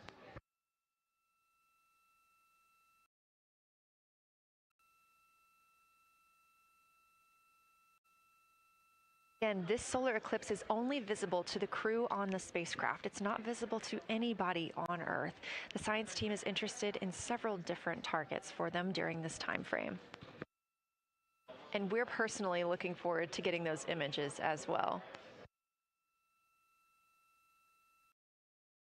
Again, during the beginning portion of this eclipse, the astronauts will need to use eclipse glasses just like we do from Earth to safely view it. Once the moon has completely covered the sun, they'll be able to take off those glasses for almost an hour. Totality on Earth during a solar eclipse lasts only a couple of minutes. So this opportunity gives them a chance to look out into deep space and to look into see if there are other planets nearby.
What you're seeing right now is the solar corona. That's the outer atmosphere of the sun.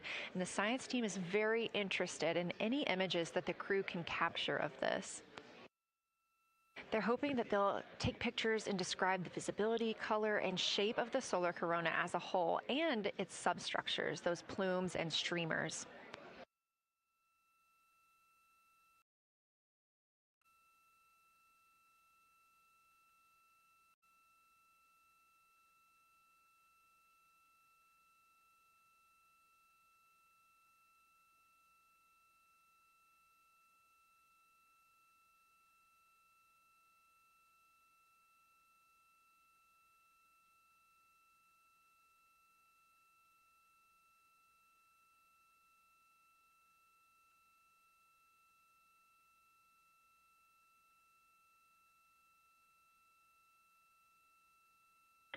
Science, integrity, in the blind. This is continues to be unreal. The sun has gone behind the moon, and the corona is still visible, and it's bright, and it creates a halo almost around the entire moon. But when you get to the Earth side, the Earth shine is already shown. I mean, almost seconds after the sun set behind the moon. You could see Earth shine. The Earth is so bright out there, and the moon is just hanging in front of us. This black orb out in front of us, in front of now, not the blackness, but the gray that blends and drifts into the blackness. We can see stars and the planets behind it. And Christina is in window 1, Reed is in window 2 with the long lens, and Jeremy is describing it in window 3, and it is quite an impressive sight. You can still see the horizon lit up brighter where the sun set on that side of the moon. It is bright, and Earthshine is very distinct, and it creates quite an impressive visual illusion. Wow, it's amazing.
Again, you're looking at a live view from the Orion spacecraft on the Artemis II mission. Orion is now 252,125 miles away from us all on Earth. We're here in the Artemis Mission Control Room in Houston, Texas, and what you had just before we lost that view quickly was the corona of the sun peeking around the moon as the astronauts are entering a solar eclipse for this portion of the lunar flyby. We're now over 5,500 statute miles from the moon. That closest approach today was just about 4,067 statute miles away. And teams in the room beginning to get a little busier and filter in and out as we are stepping through a handover. The Orbit 1 team is handing over to Orbit 2, who will continue monitoring lunar flyby and all of the systems aboard the Orion spacecraft.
You're getting your last few views of the solar corona as the moon begins to take center stage and completely cover the sun. If you see that bright dot up near the top left of your screen, we think right now that that may be a part of the spacecraft, but we'll be sure to correct that if we end up figuring out later that it is something else entirely.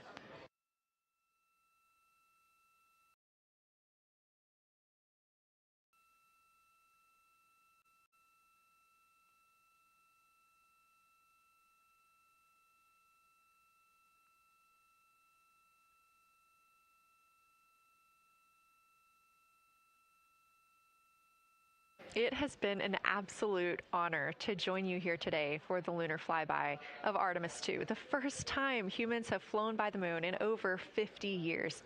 I'm Leah Cheshire Mustachio, and I'm excited now to hand over the game is shifting around in the windows, and we are transferring settings on a camera to pick up Earthshine, and it is amazing. The brightness where the sunset is still bright. I think there may still be corona visible, but that part of the horizon is still lit brighter, and you still have a distinct Earthshine.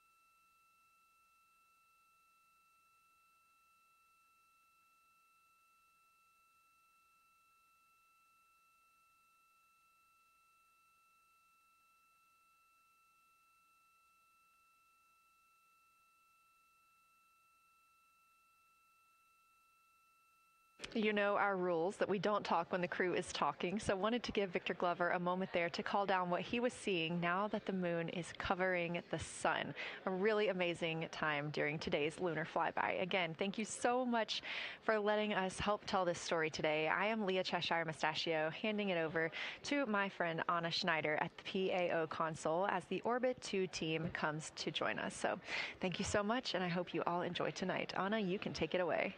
Thank you so much, Leah, and it's been a joy listening to your coverage over the last several hours. So as you mentioned, the Orbit 2 team of flight controllers is currently making their way on console and completing a shift handover with the Orbit 1 team of flight controllers.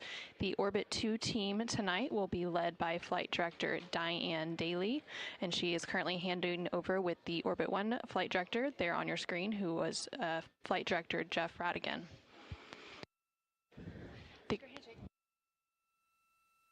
The Artemis II crew currently on board the Orion spacecraft. It continues to observe the eclipse that they are witnessing. There's about 43 minutes remaining in that eclipse period.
This is Artemis Mission Control.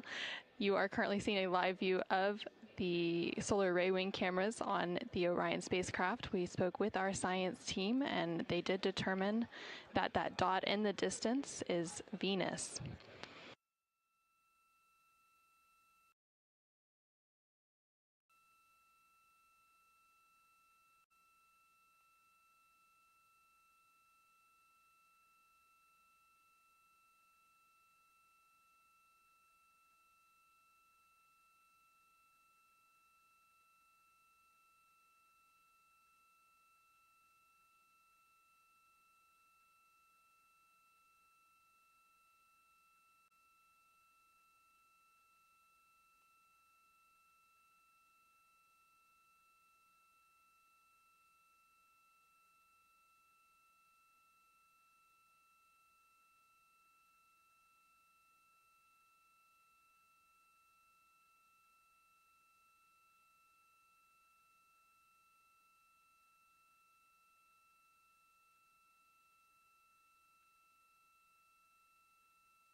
science integrity.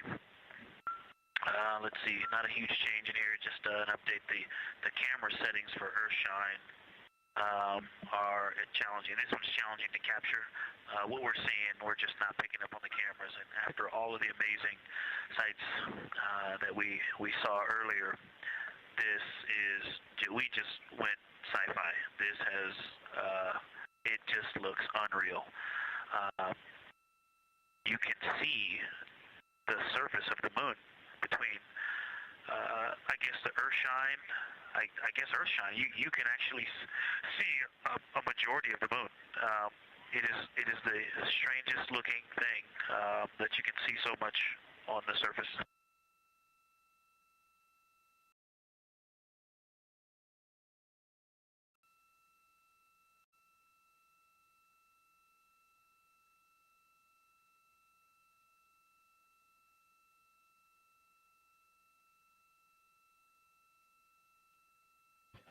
This is Artemis Mission Control. You were just hearing some communications called down from NASA astronaut Victor Glover, currently on board the Orion spacecraft.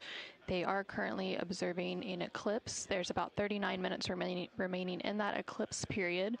Currently, we are in a forward link LOS, or loss of signal, so the crew can communicate down with... He's seen 2 meteors, science.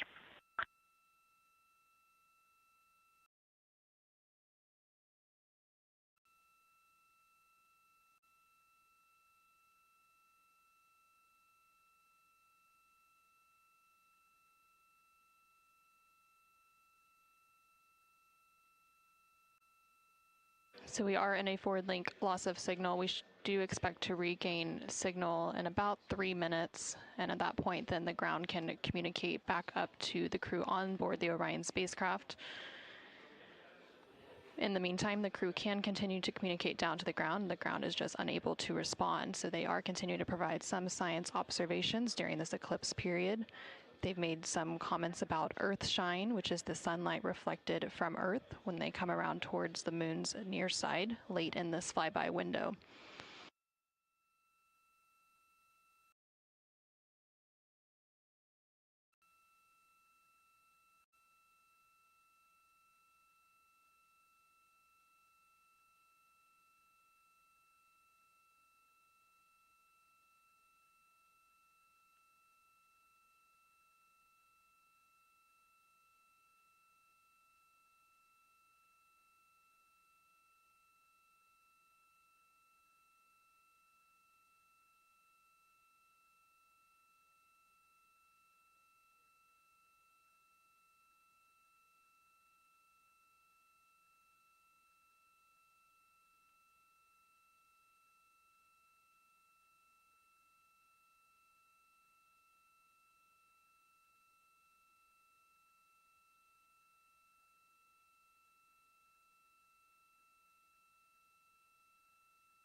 science, integrity in the blind. The glow around the moon is beginning to become a little bit more even. It's not so much distinct just where the sun set on the moon's horizon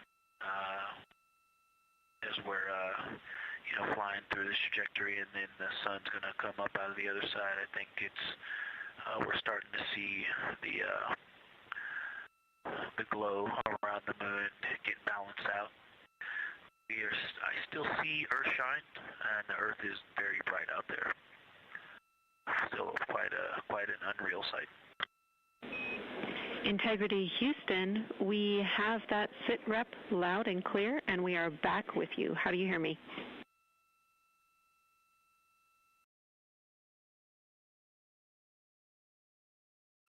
Hey, Jenny, we have you loud and clear. Thanks.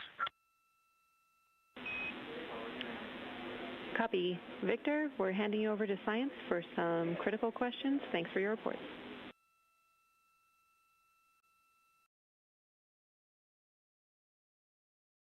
Science, we were loving your science sit reps in the blind, and it should come as no surprise that we have a number of follow-up questions. First, you mentioned Reed observing meteors. Can you speak to that? Were you referring to comets or impact flashes or something else?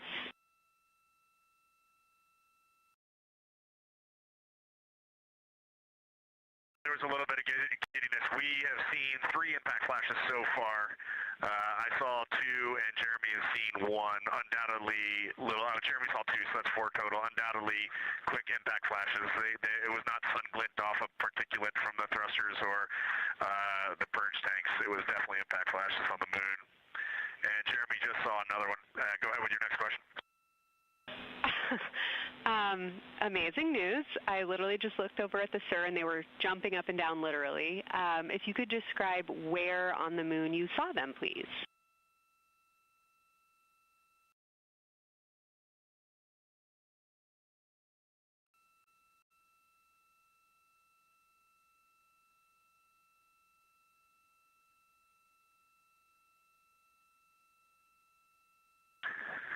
So they've all been either on or a bit south of the equator and on the Earth side of the moon. Stand by. All right, so Jeremy has seen them kind of on and south of the equator, kind of spread across the moon, and mine were both south of the equator and just a little bit left of center of the moon. Incredible news, Reed, and reminder, we have citizen scientists here on Earth looking for impact flashes, so hearing you saw them on the near side means that people saw them too.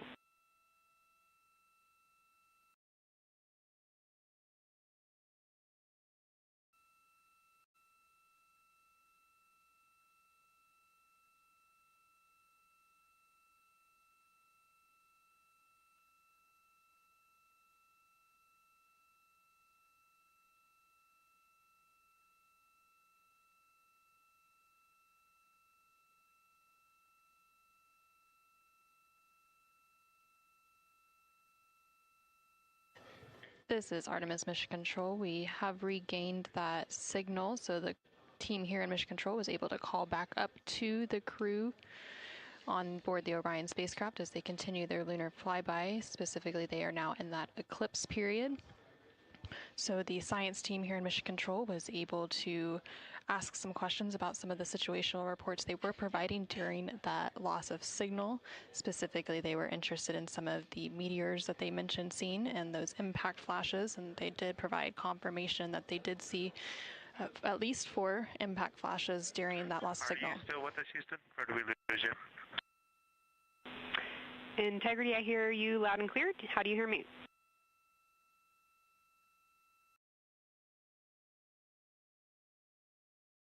Loud and clear. One of the other things I wanted to describe, which was surprising to me, but the entire moon is lit up. It's glowing behind the entire moon. I thought it would look, dark against the black sky or deep space, but the sun is lighting up the entire limb of the moon. You can see, the entire perimeter of it, and even now with the sun far behind the moon, you can still make out little bits of topography around the entire limb, just bumps as you go around it. And there's about the glow around the moon, once your eyes adjust, is easily 10 widths or diameters of the sun around the entire moon.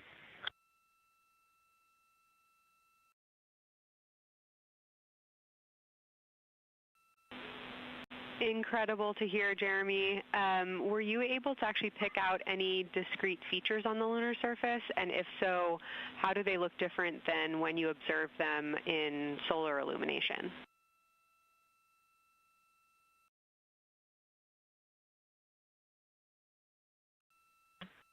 No, we really haven't been able to identify features on the lunar surface yet. We just see, the topography on the limb. For the Earth glow, we're about a quarter moon, waxing quarter moon, if you will, from the Earth glow perspective, and it's just at a very, just the sight angle. I'm just not able to tell what I'm looking at yet in the Earth glow. Understood. Thanks, Jeremy. One other question for you on the solar corona. Were you actually able to see any structure or color in the corona before most of it disappeared behind the moon?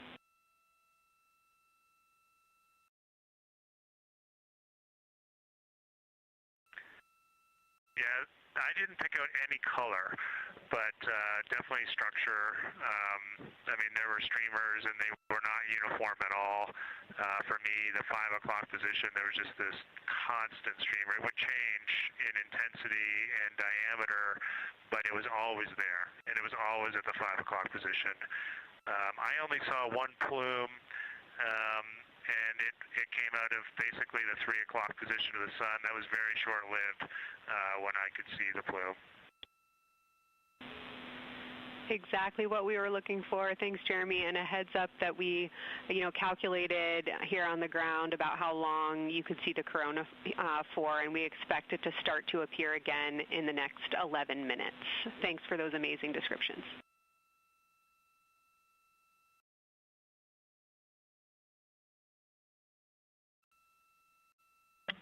Okay, we're excited to see it all again.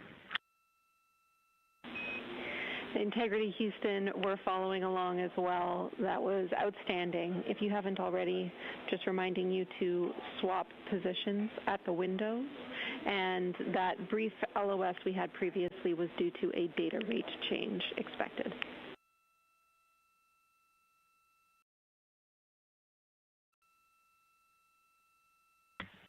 Okay, we copy that, Jenny.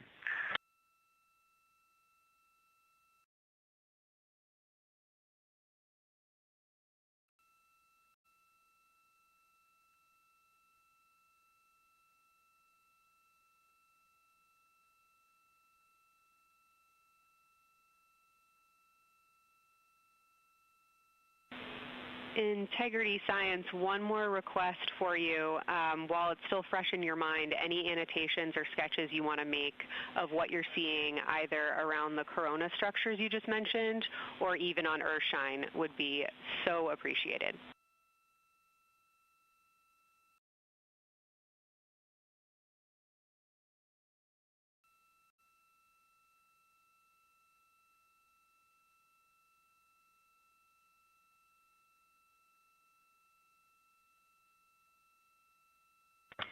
Okay, Kelsey, it's going to be pretty hard to go look at a PCD right now, but we'll definitely try and annotate what we saw. And if the annotations come in the next block where you're cleaning up your documentation, that sounds like a good plan to me.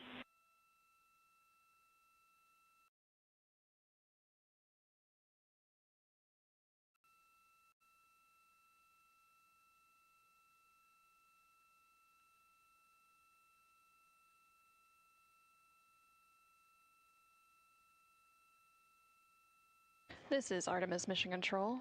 On the bottom right corner of your screen, you can see a view of the Science Officer Console here in Mission Control. And we've been hearing that communication between the science officer. The Orbit 1 science officer is Kelsey Young, and she's been asking questions to the crew, specifically CSA astronaut Jeremy Hansen, based on the observations they've been making during this eclipse period. And then in the upper left-hand corner of your screen, you can see a view of the Artemis Real-Time Orbit website, which provides updates on the velocity and the distance from Earth and the Moon of the Orion spacecraft as it continues to make its way back to Earth. The distance from the Moon will continue to increase at this point. So right now, Orion and its crew are about 6,300 miles away from the Moon and about 251,000 miles away from the Earth.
Okay, science, we're getting set up for sunrise.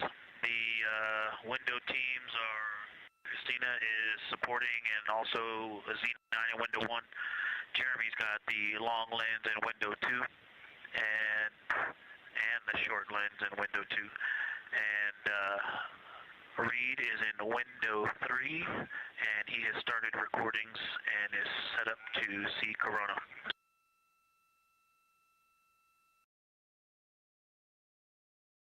Great sit rep, Victor. That sounds like a good config, and we're showing coronal effects start to appear on your video camera. So in the next few minutes, we should start to hear your observations.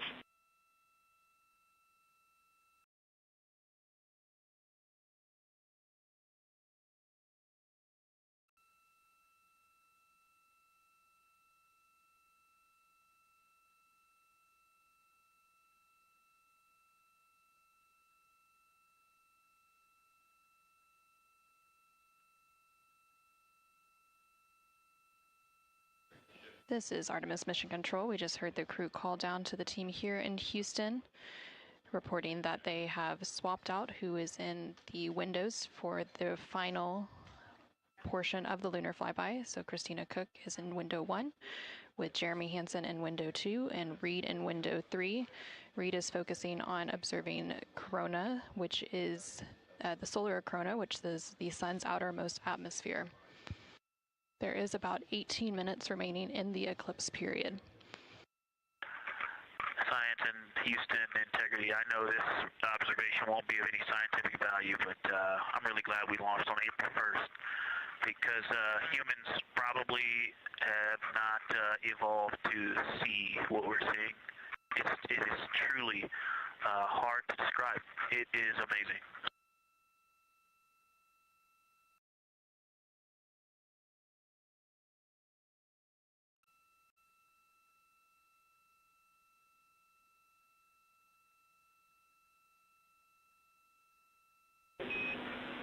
Amazing. Thank you, Victor.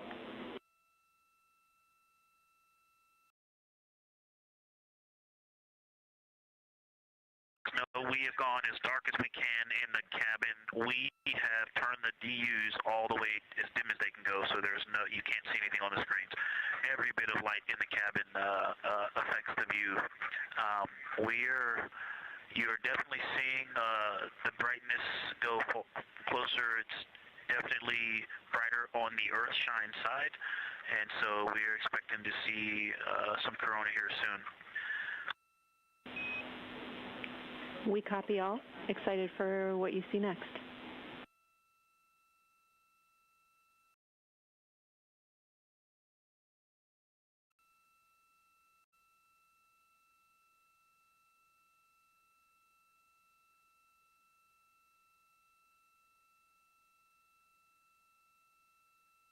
I'm not sure if we talked much about the star field, but we've got lots of stars. You've got the nice glow around the moon, but right off the well, we're upside down now, but from upside down 4 o'clock, right off the edge of the moon, looks like a planet. That line of planets, there's something a moon diameter to the left, and something right off the limb of the moon to the right, and then something orange. It looks orange to the right of that, about half the moon diameter. So. But anyway, there are definitely stars. I think some of those planets that you said we might see, we're seeing. And so in unreal view, yeah, the moon in the foreground is one of the darkest things we see out the window. And now it's deep space behind it is kind of dark blue like it looks from Earth, but we can also still see stars. It's quite a wicked view. Victor, science. Ike's doing the best job, and I'm not going to try to add on to what he's doing. It's indescribable. No matter how long we look at this, our brains are not processing this image in front of us. It is absolutely spectacular, surreal. There's no adjectives. I'm going to need to invent some new ones to describe what we are looking at out this window. This is just absolutely beautiful and inspiring to hear. And Victor, we suspect what you're seeing is Saturn and Mars. That reddish object is likely Mars. Good opportunity to look to the future of where we're going.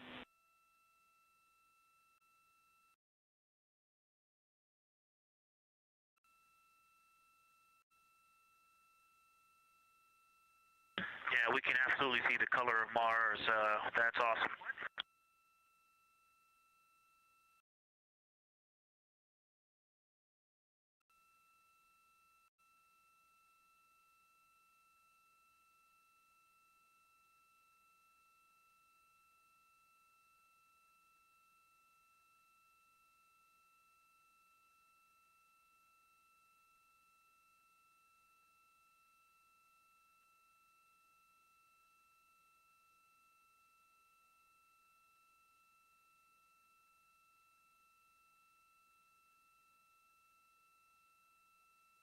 Okay, and from this vantage point, the 4 o'clock on the Earthshine side is definitely getting brighter, still no coronal structure.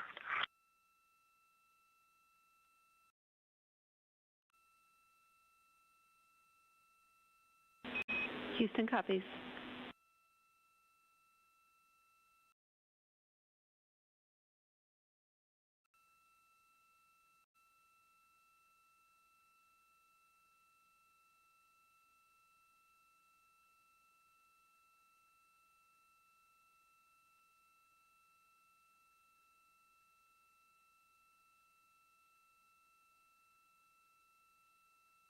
and we aren't able to distinguish which Mare is, but we can clearly see Mare in the Earthshine.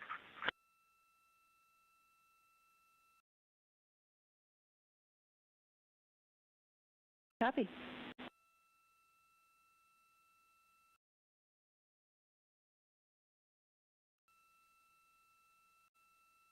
This is Artemis Mission Control in Houston, Texas. We have not seen an impact flash in the last 5 minutes. Sounds unlucky, but you had a pretty strong start, so we'll take it.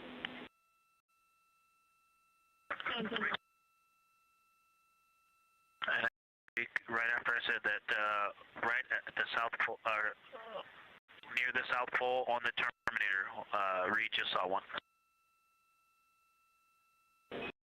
Amazing.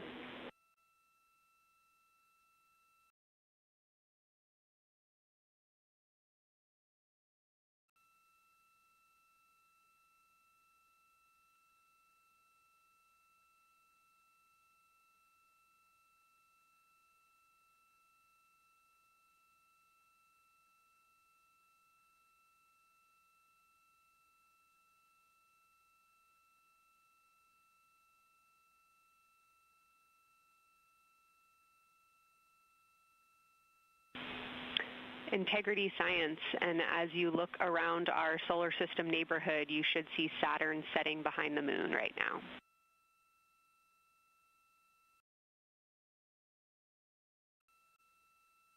We do. We've been watching it track close to the horizon, and it's right tangential to the moon at this moment.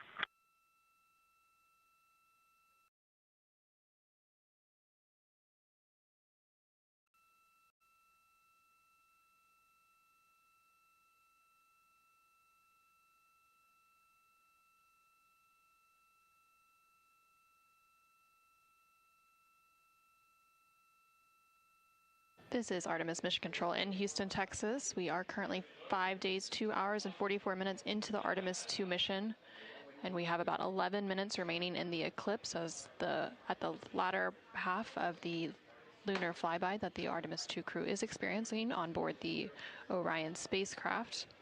We've received several different call downs from the crew and questions up from the science officer here in Mission Control. One of the things that they said that they were able to see is Mars off in the distance, and then the science team also confirmed that they should be seeing Saturn setting behind the moon. They've also acknowledged seeing several different impact flashes, and these are flashes of lights from meteorites striking the surface of the moon. They've also mentioned the solar corona, which is the sun's outermost atmosphere. Here in Mission Control Houston, the Orbit 1 and Orbit 2 teams have officially completed their handover. So the Orbit 2 team is now leading here in Mission Control, and that is being led by Flight Director Diane Daly, and the Capcom here in Mission Control will be Tess Caswell. And you can see there on your screen on the right-hand side is the Flight Director console, and Diane Daly is in the far right of that screen, and Tess Caswell, the Capcom or capsule communicator, is in the far left hand of that screen.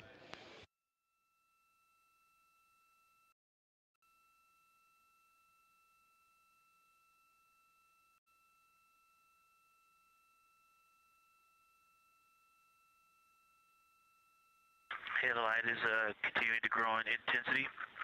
At about the 4 o'clock position on the about the 8 o'clock position on the Earthshine side.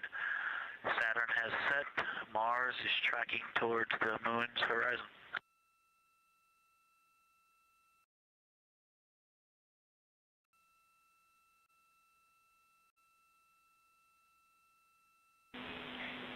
Integrity Science, we copy, and we're starting to see it on the vehicle stream. Looking forward to any coronal observations you can share with us.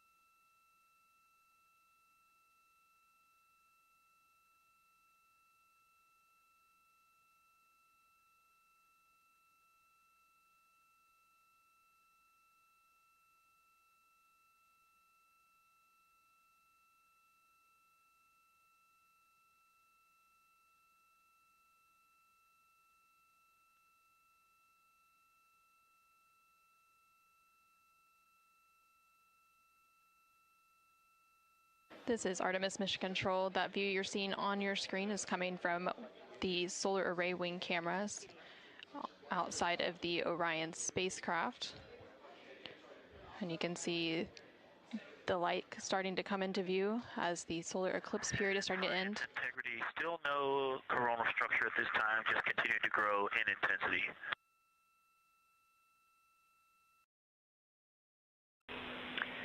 Copy, Victor. And reminder, you still should have several minutes before the eclipse classes need to go on, and we can send you up a reminder when you're getting close to take your eyes away from the D5 viewfinder, but you should be good for several more minutes.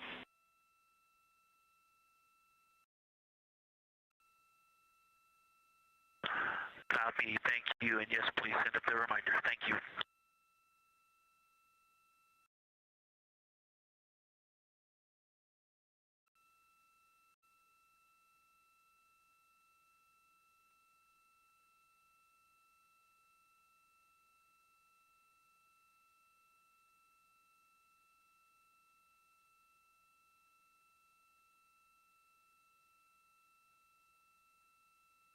Okay, we all think we're starting to see something. I believe the most popular term is baby hair. As the light grows in intensity and the horizon on this side becomes very distinct. You can still see Earth shine, even though the sun's brightness is definitely growing in intensity.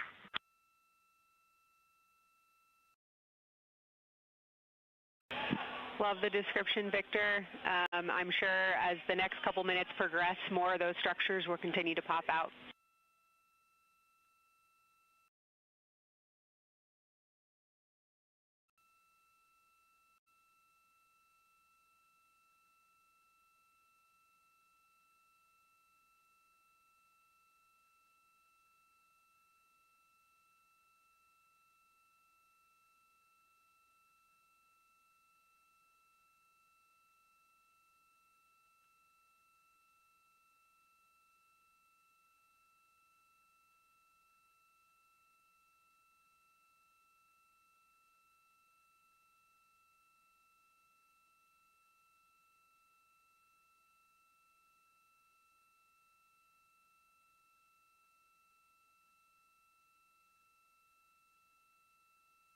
This is Artemis Mission Control in Houston, Texas.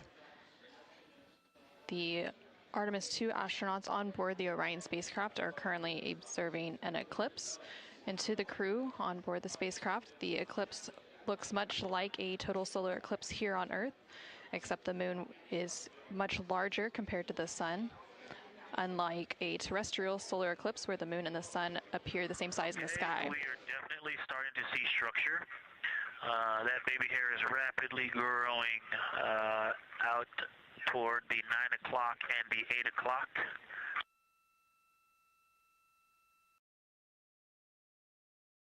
Almost as if it were reaching out for Venus or for the Earth.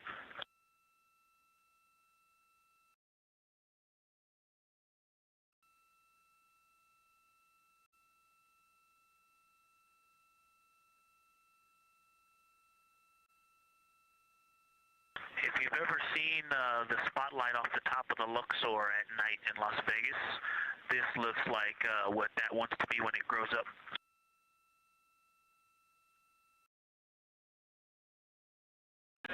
Integrity Science, glad to hear you're following your training of tell it like you see it.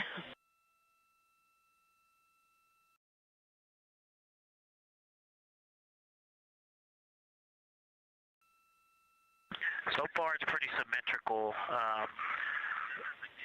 There are 2 or 3 streamers that are growing in intensity and in magnitude, and it's slowly starting to widen, starting to spread out across the horizon. Pretty amazing view.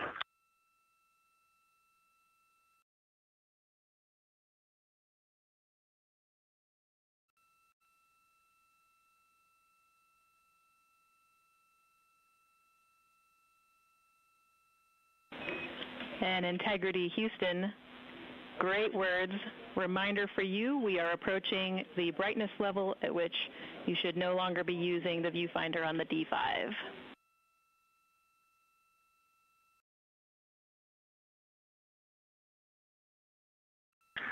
Integrity copies, and thanks for the heads up.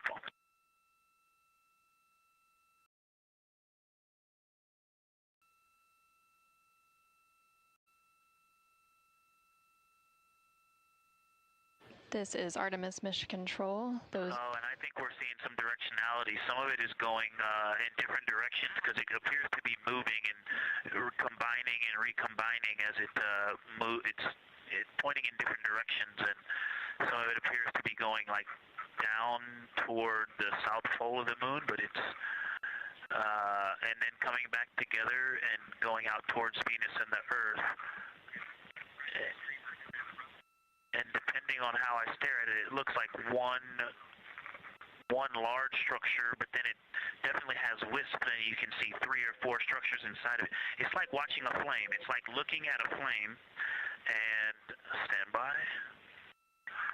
And so it has some inherent movement. Now there's a very bright spot. There's a very bright spot in the center of it. There's a towering light of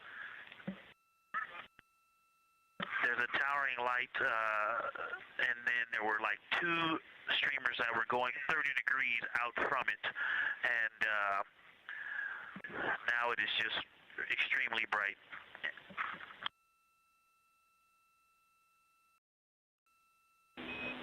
Houston, copies all. Starting to get a little warm.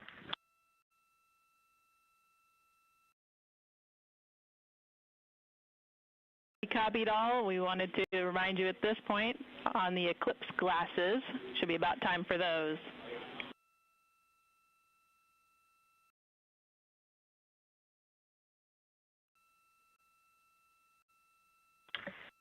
Houston, we copy all. We are in eclipse glasses. That was an absolutely spectacular, magnificent experience. Thanks for the report. We sure wish we were there with you.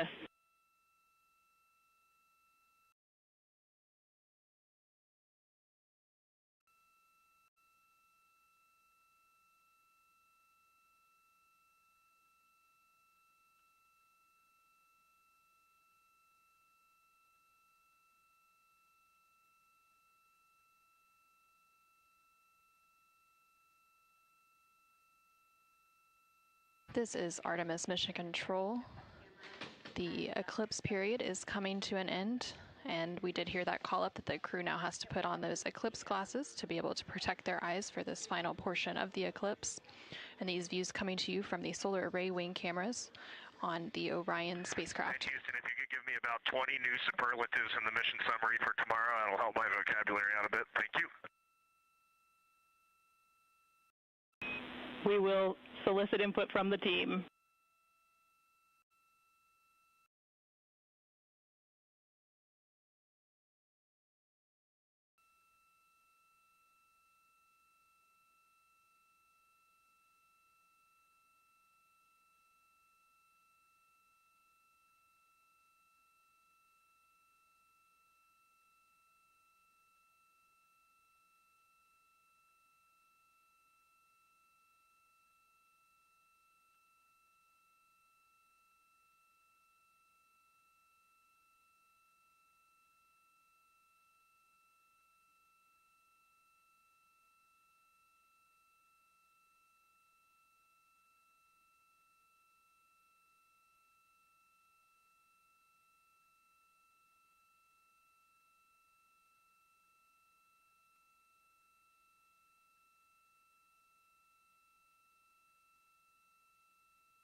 This is Artemis Mission Control. There on your screen you can see a live look inside of the SIR, or the Science Evaluation Room, here in Mission Control Houston, just down the hallway from the Artemis Flight Control Room. Integrity Houston, back with you after a data rate change. Regarding the SAW-3 camera T low caution, no action for you. It just got a little cool during the eclipse.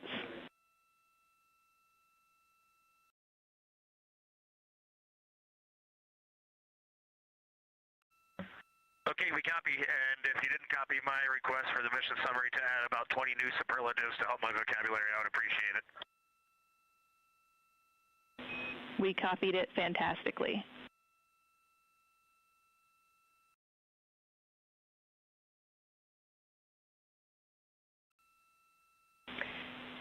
And Integrity Science, this is basically wrapping up your fly-by-day observations. I can't say enough how much science we've already learned and how much inspiration you've provided to our entire team, the lunar science community, and the entire world with what you were able to bring today. You really brought the moon closer for us today, and we cannot say thank you enough. And Science signing off, and can't wait to talk to you tomorrow morning.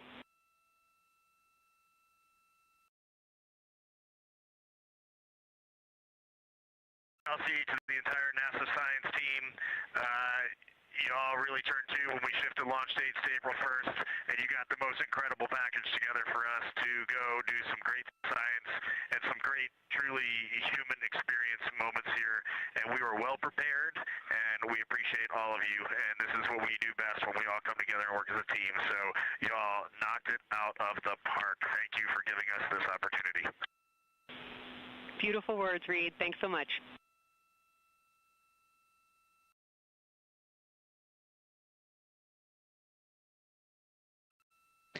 And this is Artemis Mission Control.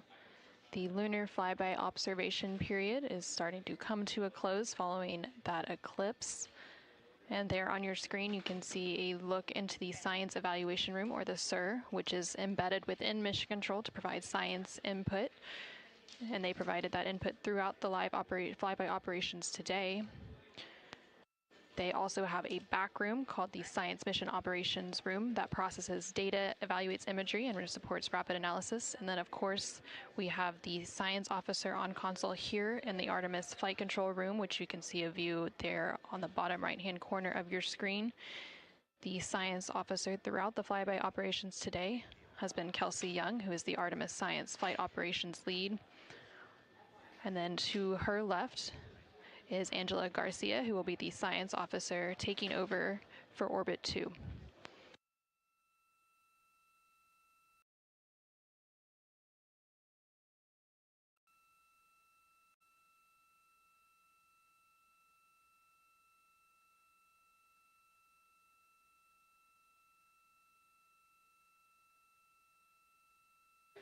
And for the past 7 hours or so, the crew has been going through their lunar flyby observation period.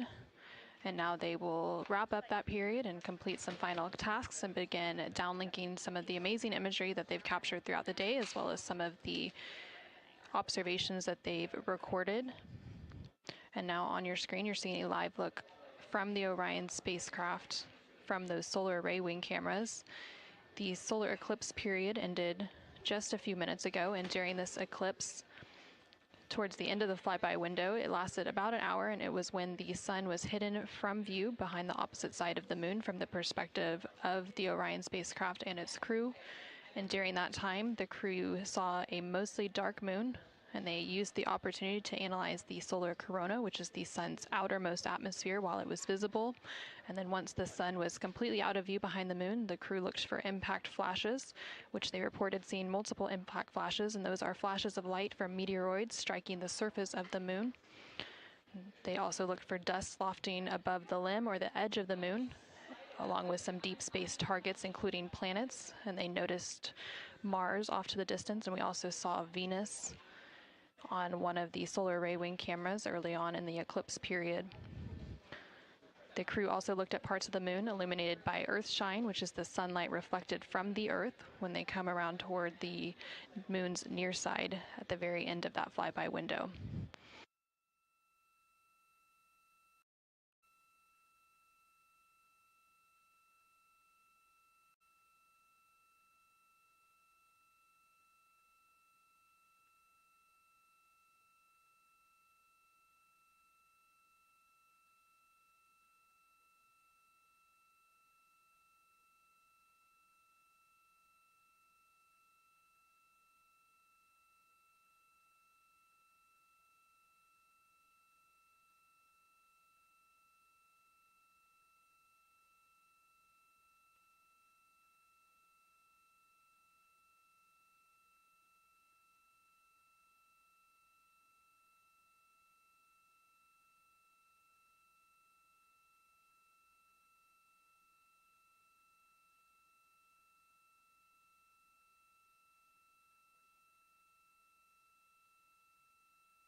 Integrity Houston, understand that you are still reflecting upon and consolidating your lunar observations. At your convenience, I have 2 items related to the upcoming VIP event.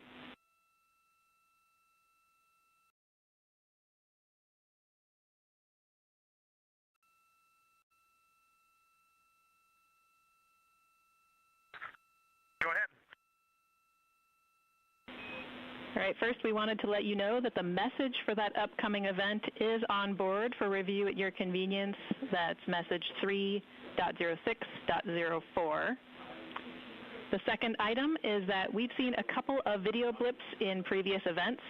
So during the HDPAO setup activity, we're wondering if Jeremy could please confirm for us that the TS rate is set to 1300 when you get to step 10.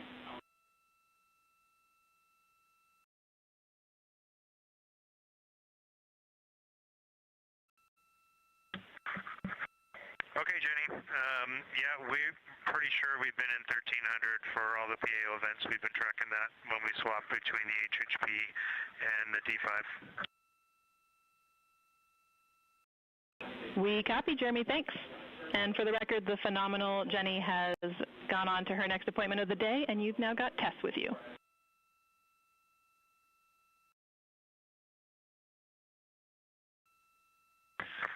I'm sorry, Tess. Great to have you on board Integrity. No worries. Happy to be here.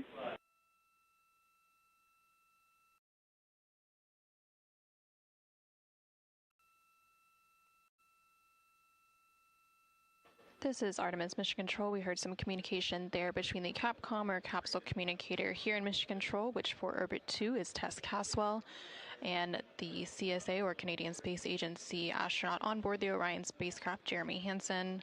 They were discussing an upcoming public affairs event. And Integrity, 3-minute warning for the maneuver back to bias tail to sun.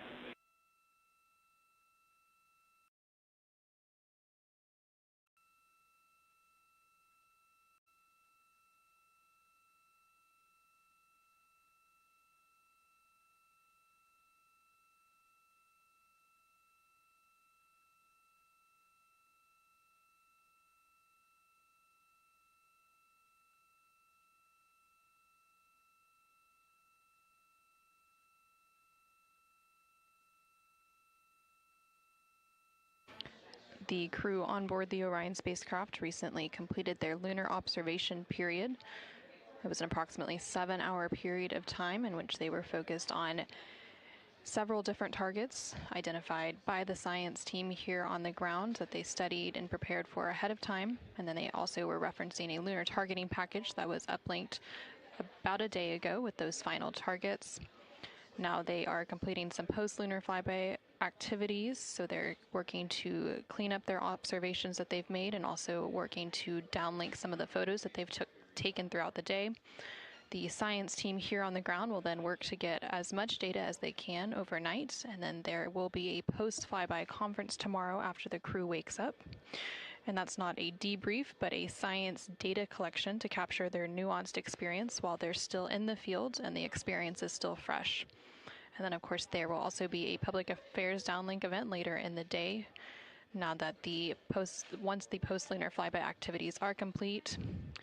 And then after that, the crew will go into some of their final activities for the day. They will have a private medical conference, or PMC, with the medical teams here on the ground. These are regular conferences that they have at the end of every day, and then there's also a flight director conference that they will have before they go into their pre-sleep period, during which they can complete hygiene activities and they will have the chance to eat their dinner and complete any other final personal activities for the day before they head into their sleep period.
Houston Integrity, we're curious if you're ready for us to start the stream a bit early and to test scene and voice.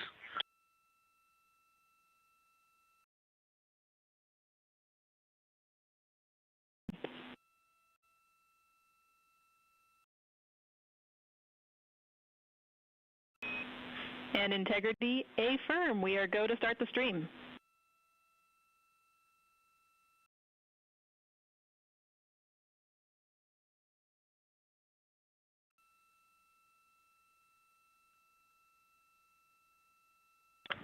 Okay, Houston, the stream has started.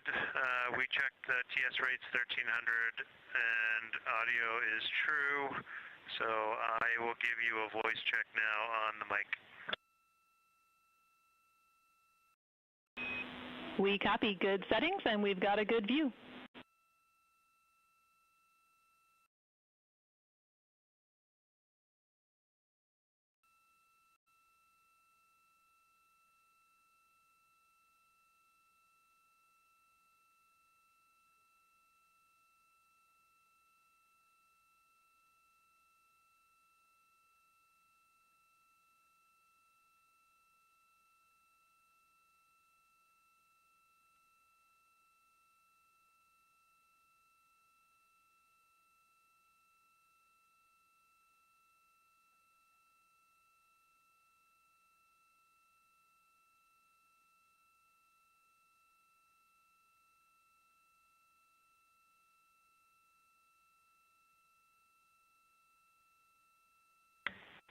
In test, I sent an audio check down on the handheld mic. Did you get it? Sorry for the delay, Jeremy. We were talking that a bit, but it was a bit broken, so please repeat for us.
Integrity, Houston, we like the scene.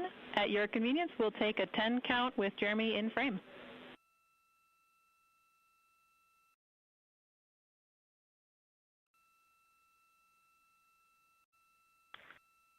Okay, copy that. Give us 2 minutes and or 1 minute and we'll do that. Copy.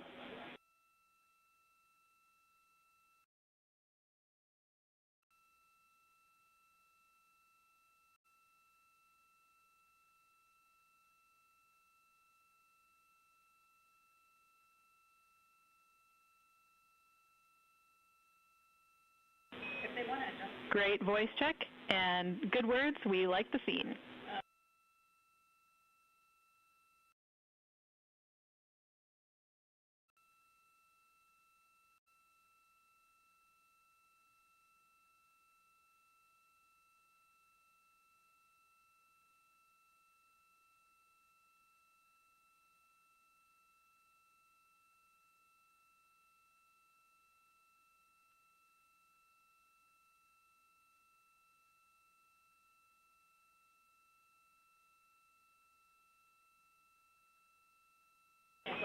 And Integrity Houston, we are seeing a black cable going right through the middle of the scene. At your convenience, if you would please move that, PAO would appreciate it.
This is Artemis Mission Control. We're currently 5 days, 3 hours, and 21 minutes into the Artemis II mission following a liftoff from NASA's Kennedy Space Center in Florida on Wednesday, April 1st. The crew on board the Orion spacecraft is currently wrapping up their lunar flyby cleanup activities. They're making final... Houston Integrity, high priority PAO images from the eclipse are on PCD-1 in a so-named folder. We copy, Christina. Thanks.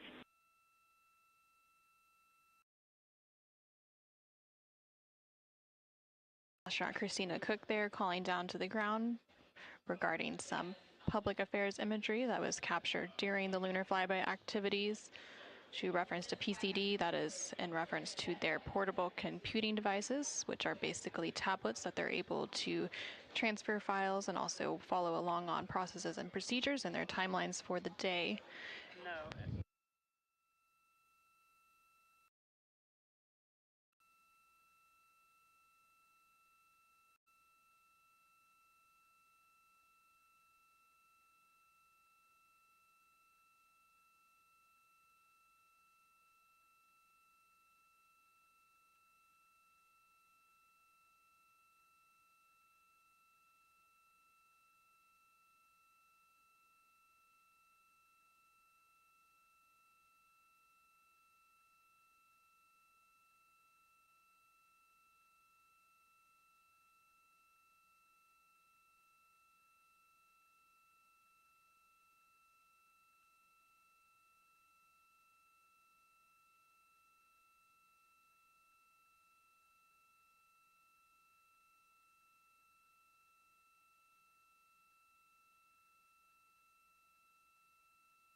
This is Artemis Mission Control in Houston, Texas. Currently on console here in Mission Control is the Orbit 2 team of flight controllers being led by Flight Director Diane Daly and the Capcom or Capsule Communicator, who serves as the single voice link up to the crew, is Tess Caswell.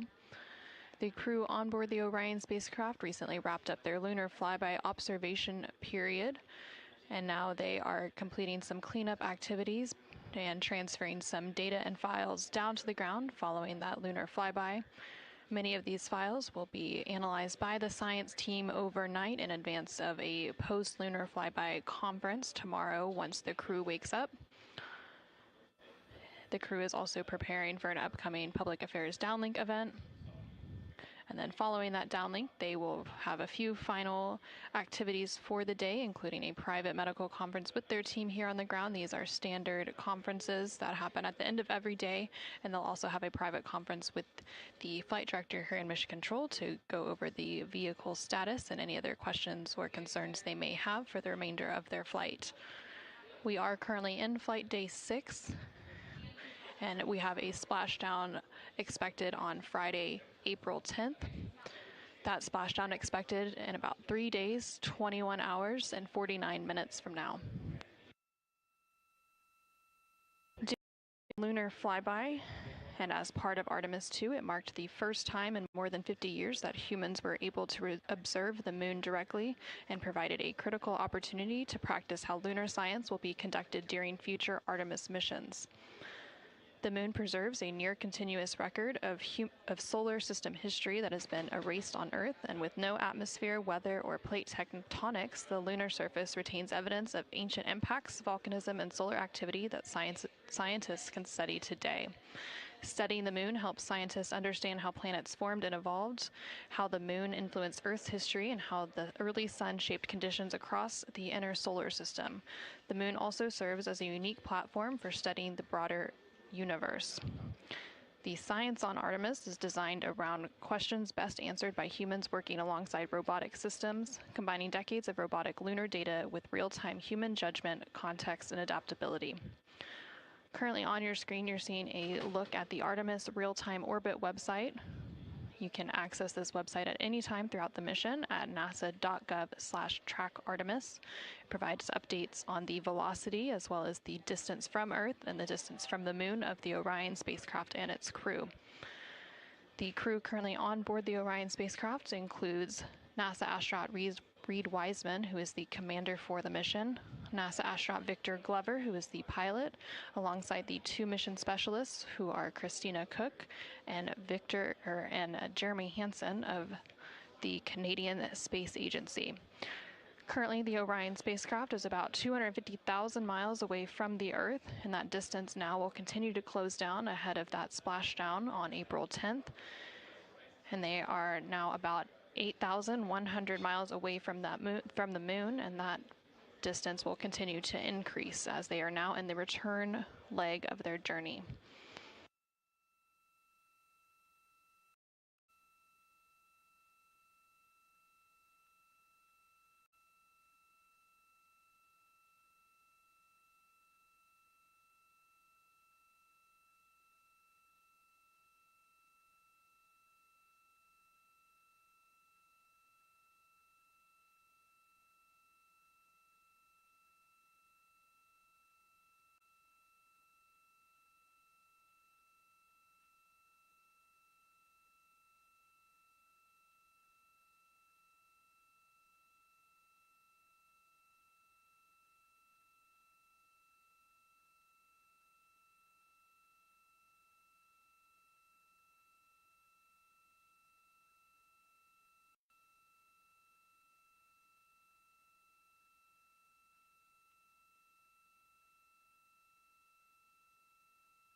for ARS. Go ahead, Integrity.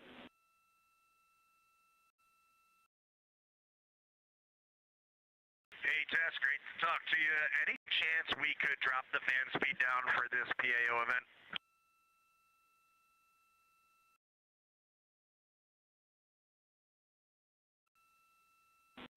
We will put that in work.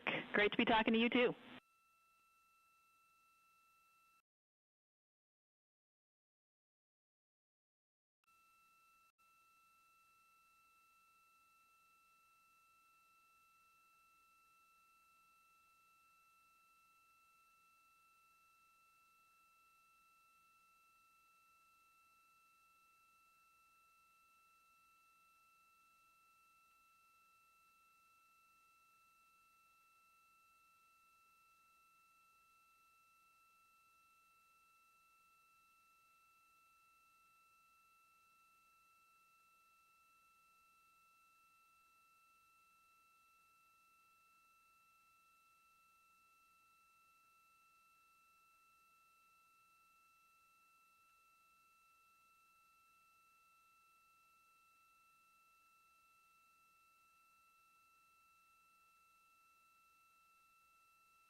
This is Artemis Mission Control in Houston, Texas. We're currently 5 days, 3 hours, and 37 minutes into the Artemis II mission.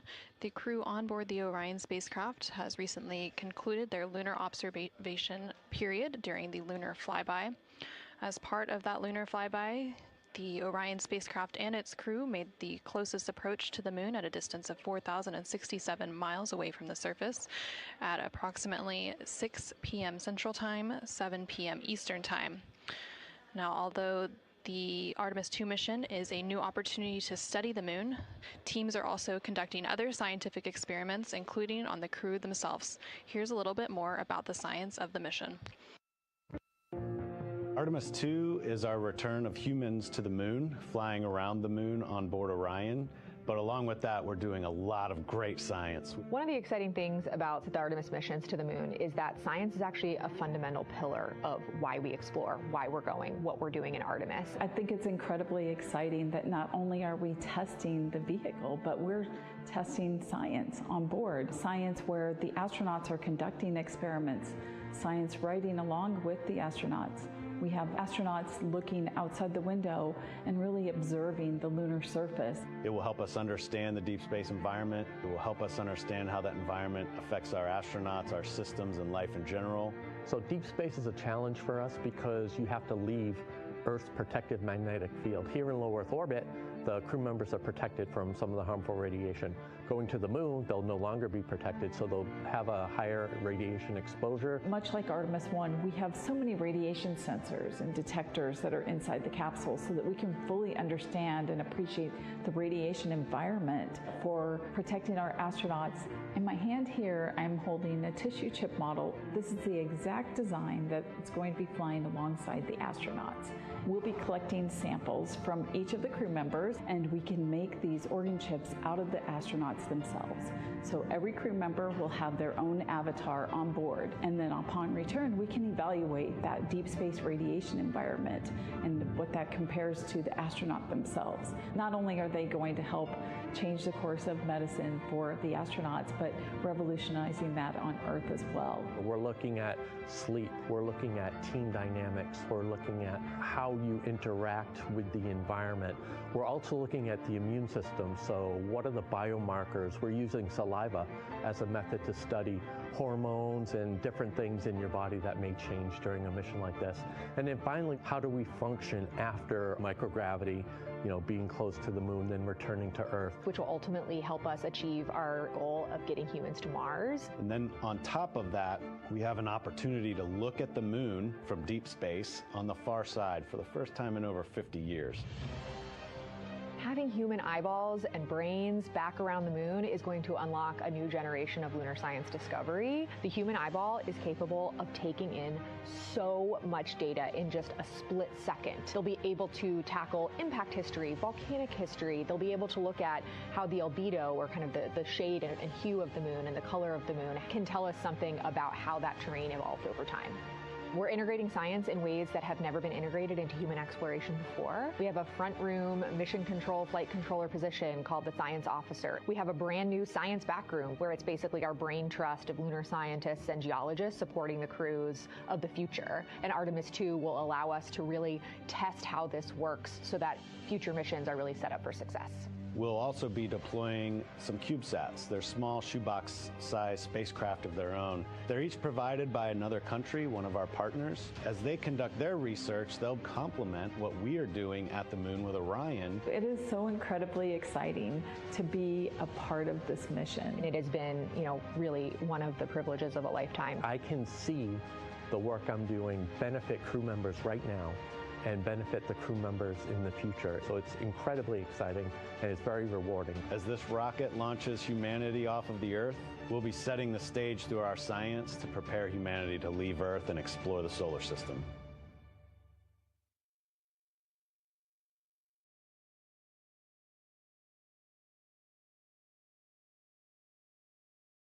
Going to inhibit cabin leak detection. The edge key manual response is still available. Copy, thumbs up.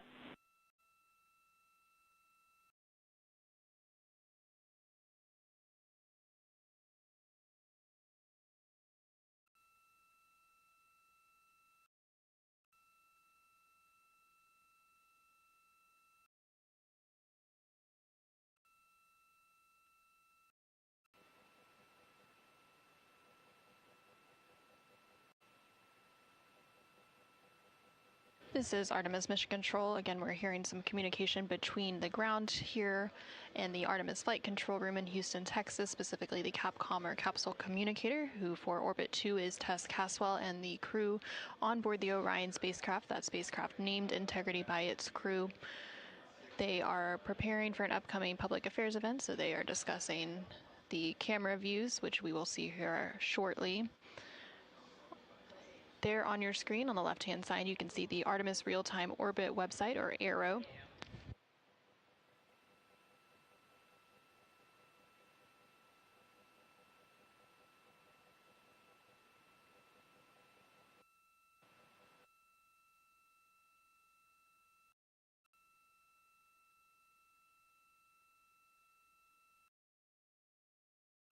The Artemis Real-Time Orbit website there on the left-hand side of your screen provides updates on the velocity of the Orion spacecraft during its journey around the moon.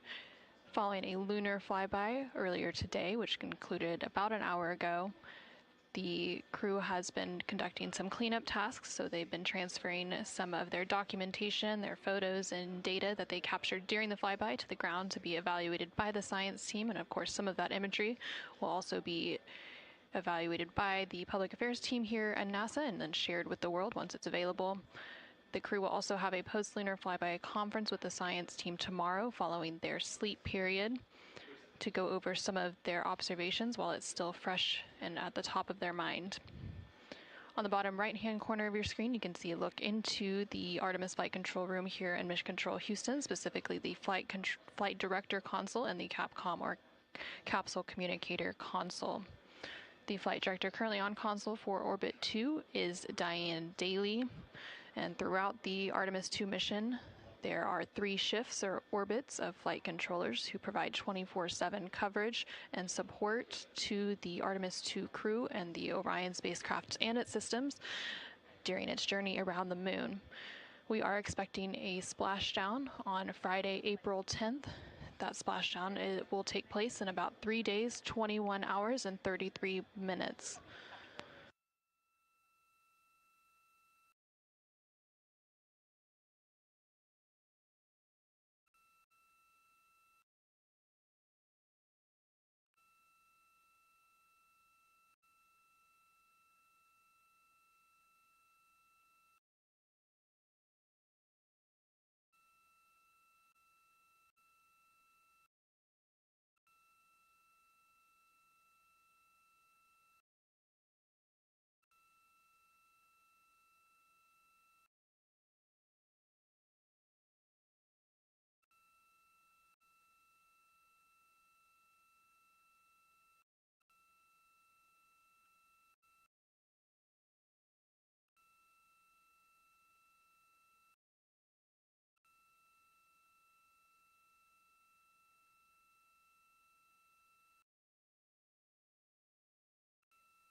During the lunar flyby that took place earlier today, Orion, again that spacecraft named Integrity by its crew, passed approximately 4,000 to 6,000 miles from the moon and provided the crew with a full disk view of the lunar surface. And from that higher vantage point, much farther than Apollo's lunar orbits on average, the astronauts were able to observe both poles and large-scale geological features in a single view.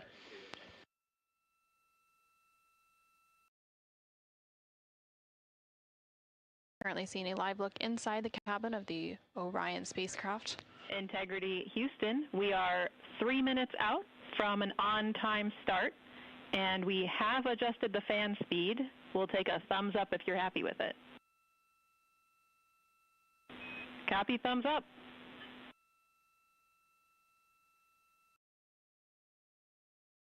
Superlative thumbs up.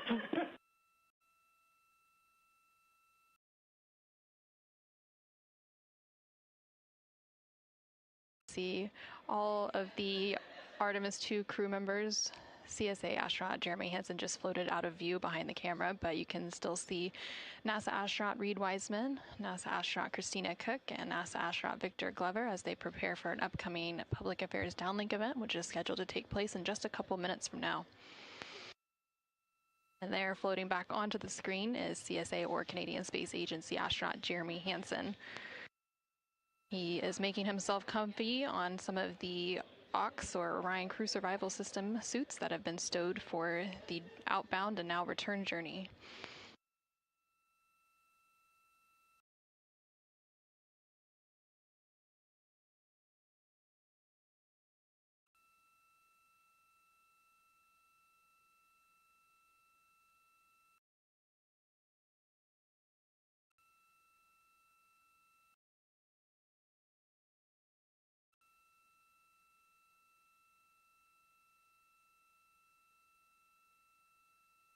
Shortly after the completion of these couple of public affairs downlink events, the crew will begin winding down for their day, and they will have the opportunity to eat dinner. Some of the items on their menu today for dinner include chicken with corn and black beans, sweet and sour pork, rice pilaf, spicy green beans, citrus fruit salad, and maple cream cookies.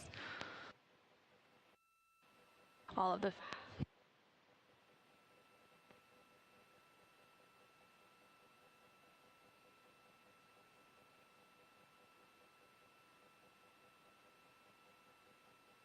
And now we will go ahead and stand by for that public affairs event beginning in just about a minute.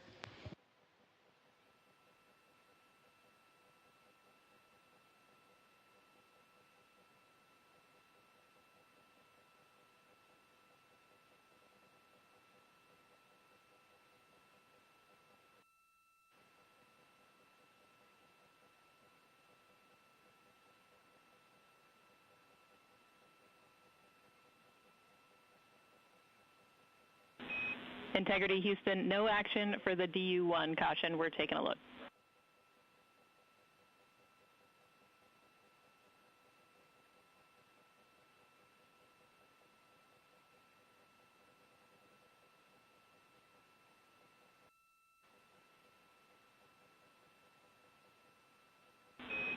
Integrity, this is Houston. Are you ready for the event?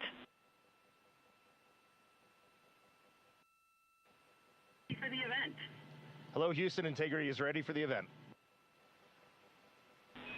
Administrator Isaacman, this is Mission Control Houston. Please call Integrity for a voice check. Integrity, Jared Isaacman, comm check.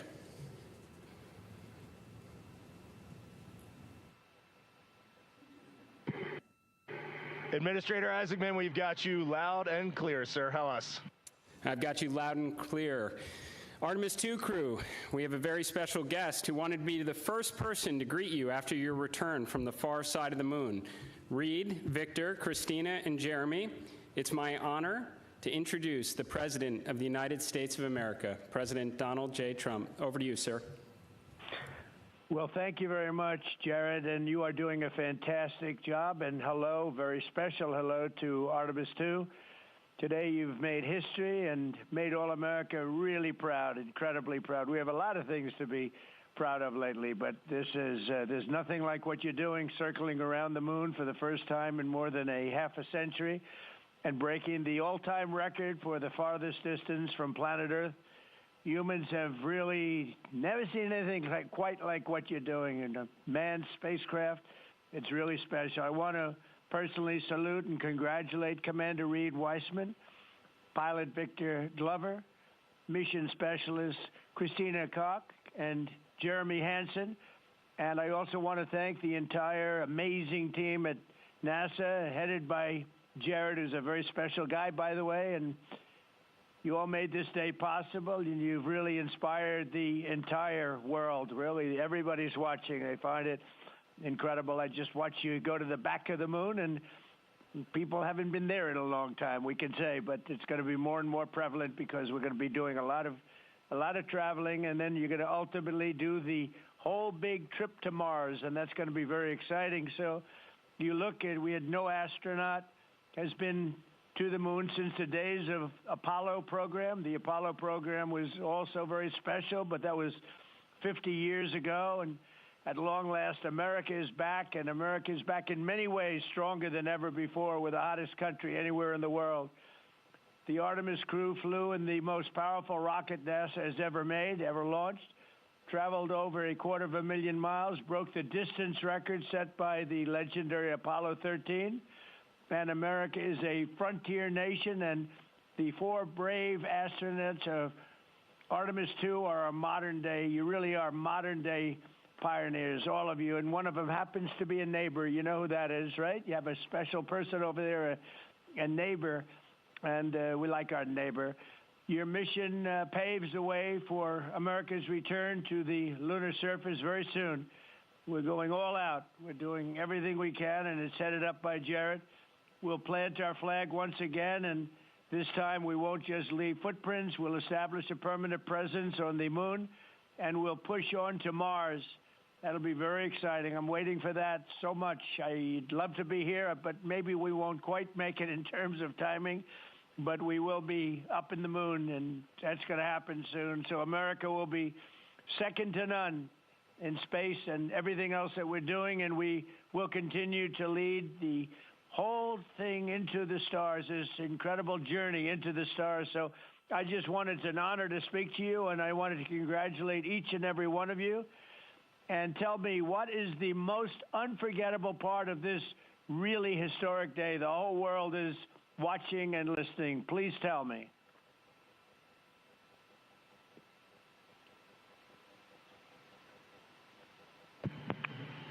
President, this call is certainly special to all of us, and we really have a lot of faith in our administrator, Jared Isaacman, who is with you. We appreciate his leadership in NASA and in the international community. We are doing great things, and we are proud to be a part of it. I have to tell you, as we came around the near side of the moon, seeing all the sights that we've seen from Earth for all of our lives, but we're seeing them from a different perspective, and then we started to get a glimpse of the and we saw sites, Oriental sites that no human has ever seen before, not even in Apollo, and that was amazing for us. And then the surprise of the day, we just came out of an eclipse where the sun, moon, and the entire dark moon about that big right out the window that we were watching. We could see the corona of the sun, and then we could see the planet train line up, and we at Mars, and all of us commented how excited we are to watch this nation and this planet become a 2-planet species. That is fantastic. You know, I had a decision to make in my first term, and the decision is, what are we going to do at NASA? Are we going to have it be revived, or are we going to close it down? And I had very little hesitation, and it's really great to have somebody like Jared involved because he really makes it much easier for me. But it was not even a question in my own mind.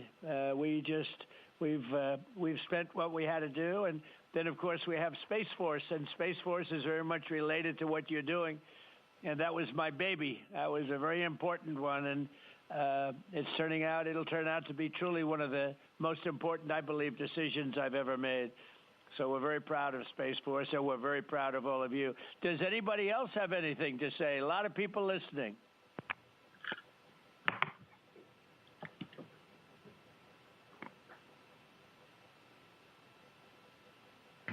Mr. President, to be here with you speaking about our incredible day today. I think one of the biggest highlights was coming back from the far side of the moon and having the first glimpses of planet Earth again after being out of communication for about 45 minutes. It really just reminds you what a special place we have and how important it is for our nation to lead and not follow in exploring deep space. I'd like to ask, what was your feeling when you had no communication, zero communication? All of a sudden it was cut off by, obviously, your very special location. What was your feeling when you had no communication? A little bit different, perhaps.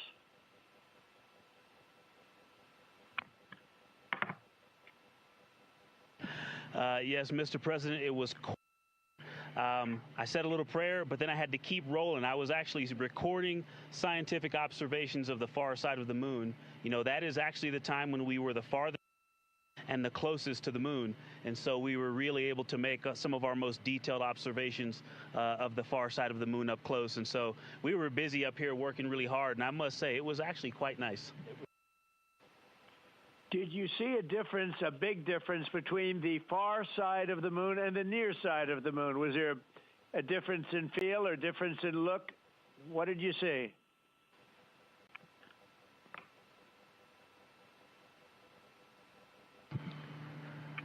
Well, Mr. President, we certainly did, and our science team really set us up well to understand what they thought we might see. And the gravitational pull of the Earth has had a profound effect on the near side of the moon, changing all those dark mares, those dark patches of the moon you see from Earth. It's very different on the far side. While you see some small patches of those mare in deep craters, it's very much absent on that side, so that's really neat. And while I have the microphone, sir, I just want to thank you on behalf of Canada. The space leadership you spoke of from America truly is extraordinary. I've said this many times before. A nation that leads like that and creates and sets big goals for humanity that brings other countries along with it is truly incredible. And I know that's a very intentional, not a necessary decision, intentional decision to lead by example and to allow other countries like Canada to share our gifts and help you achieve these mutually beneficial goals, like establishing a presence on the moon and eventually going to Mars. And Canadians are so proud to be a part of this program. Well, I have to say I spoke to a very special person, Wayne Gretzky, who I think you know, the great one.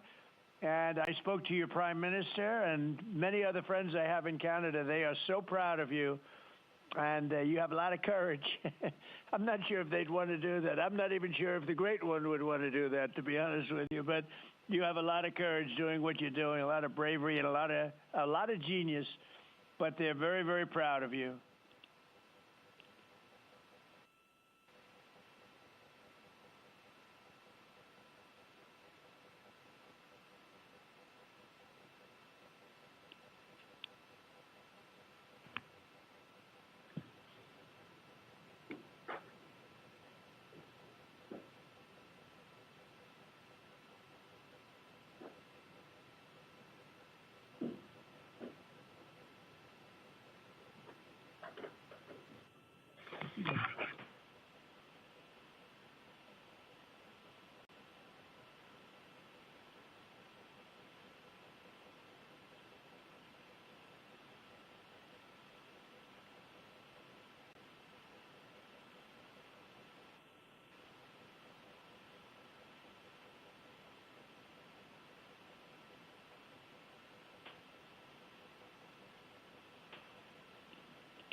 Administrator Alex, I'm going to just get a quick comm check, make sure you guys are still on the line and we didn't have a handover. I am. Yes, I am. And integrity, and back over to you, Mr. President. Yeah, I think we might have gotten cut off. It is a long distance. It's a long ways. The reception's been great. There's a little bit of about a 9-second delay, but no, I just had a statement for, I don't know what you heard, but I was just saying they're very proud of your brilliant person from Canada on the ship. And Wayne Gretzky is a great friend of mine, and he's very proud of him. And the Prime Minister I spoke to, they're very, very honored that you have a courageous person from Canada. You have a lot of courageous people from Canada, so it was very nice. I'm not sure if you heard me say that, but it was very nice.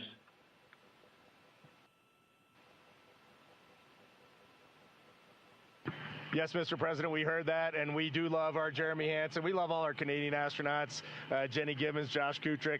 They're just great people, and they're such a welcome addition to our Corps. Great. Well, I really look forward to, when we can, I look forward to seeing you in the Oval Office.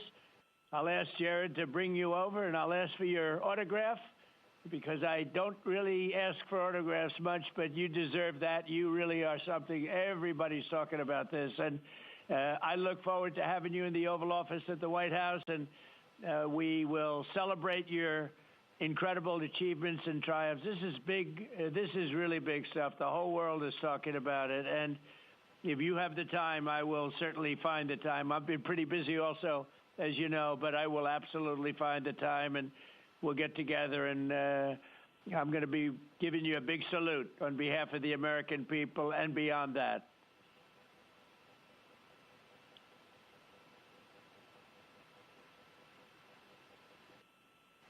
Thank you for that, Mr. President. And when you want us, we will be there.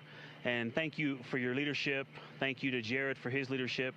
Really, thank you for taking the time out today to visit NASA. It's really special for us, but it's really special for the team on the ground. A whole team of people all around the world pulled this off, and we just want to say thank you to all of you for this. It is the thrill and honor of a lifetime to have been on this journey. Today was amazing, but this 3-year journey has been amazing, and it was made possible by the American people and the Canadian people, and we're so grateful to you all. Thank you very much. Well, thank you very much. And Jared, congratulations. We'll see you soon. And I know that you have Mars very much in your mind, so we'll start thinking about that pretty soon, I think. And thank you. Congratulations to everybody. I'll see you at the Oval Office. Thank you for your time, Mr. President. It's been an honor. Thank you very much. Bye. Bye. Integrity. This is Houston ACR. That concludes the event. Thank you. Thank you to all participants. Integrity, we are now resuming operational audio communications.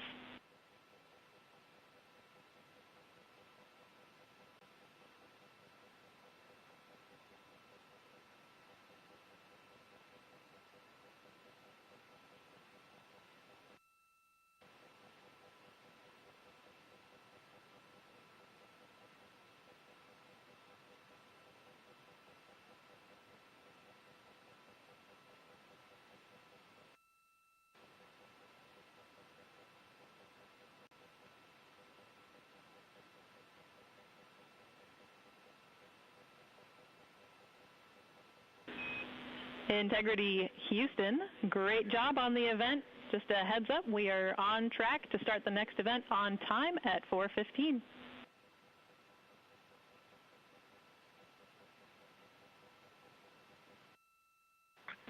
Okay, sounds great. We'll be ready.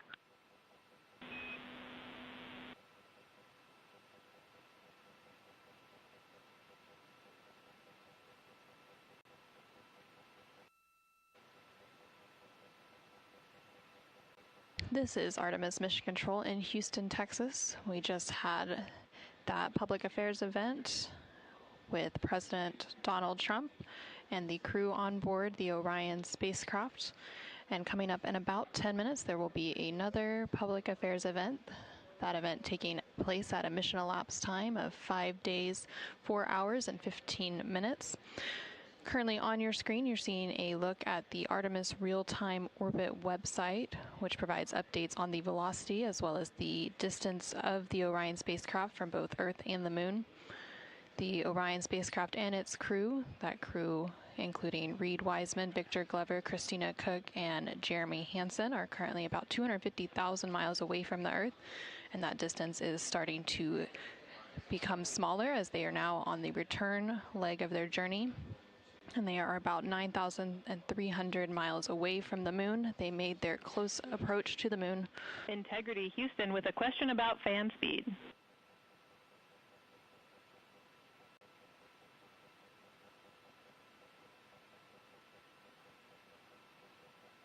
Go ahead. Hey, Reed, we were wondering if this adjusted fan speed is something that you would like to keep going forward, or if it was just a specific change request for the events this evening.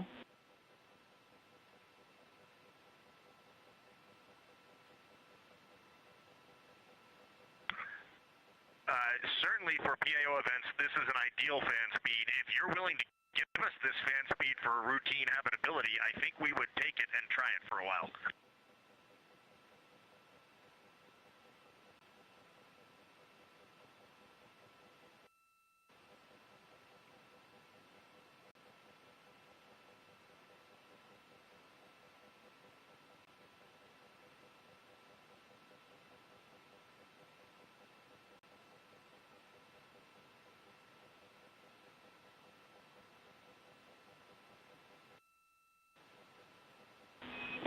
And Reed, we are able to support keeping the fan speed in this config. Happy to keep it here to collect data.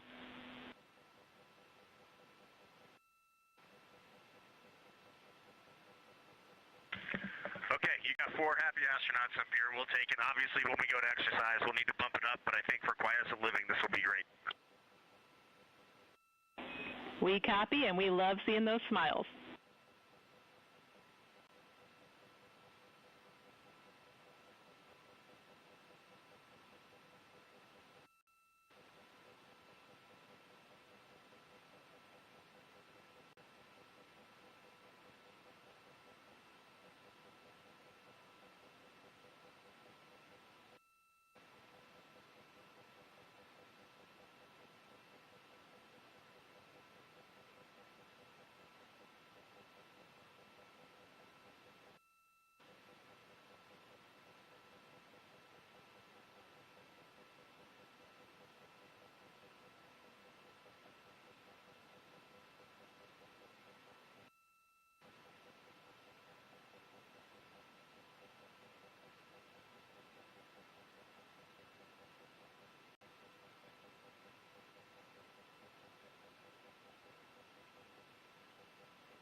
config you're expecting. I have the dual camera bracket is installed, the window shade is closed, and the docking camera is stowed in its alpha.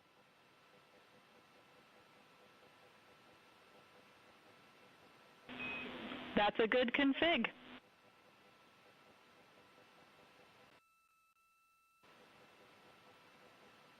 Thank you. And while I've got you, we are 3 minutes out from an on-time start of the next event.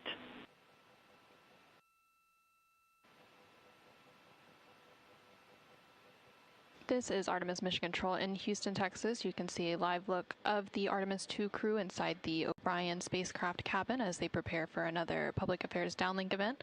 There on your screen is CSA astronaut Jeremy Hansen along with NASA astronaut Reed Wiseman and NASA astronaut Victor Glover popping up.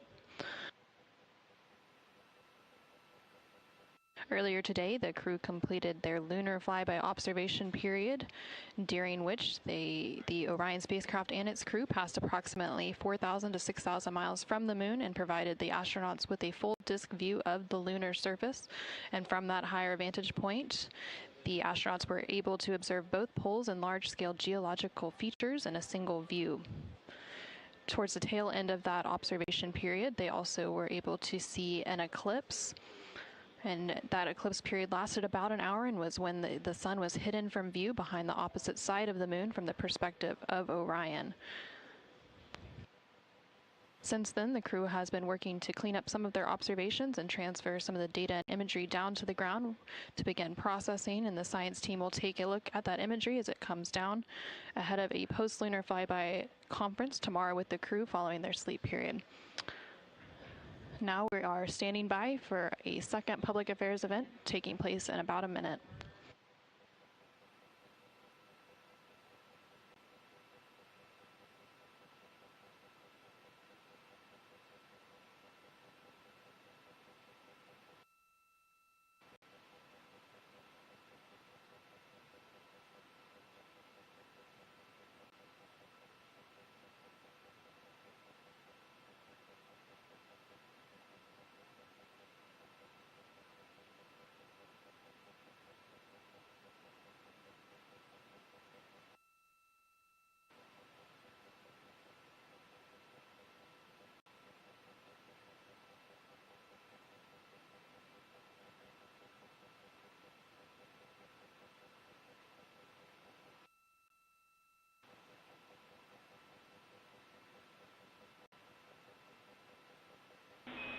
Integrity, this is Houston. Are you ready for the event?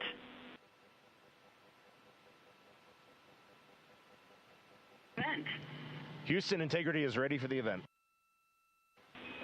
Administrator Isaacman, this is Mission Control Houston. Please call Integrity for a voice check. Integrity, Jared Isaacman, ComCheck.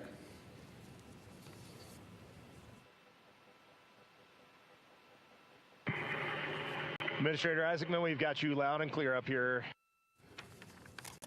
I've got you loud and clear, and let's see if we can top that last PO event. That was pretty special.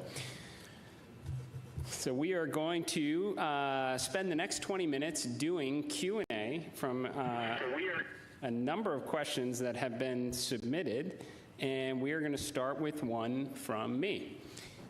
You all have spent years preparing for this moment and imagining what it must be like when you look down at the moon, at the lunar surface. What has surprised you all that you did not anticipate?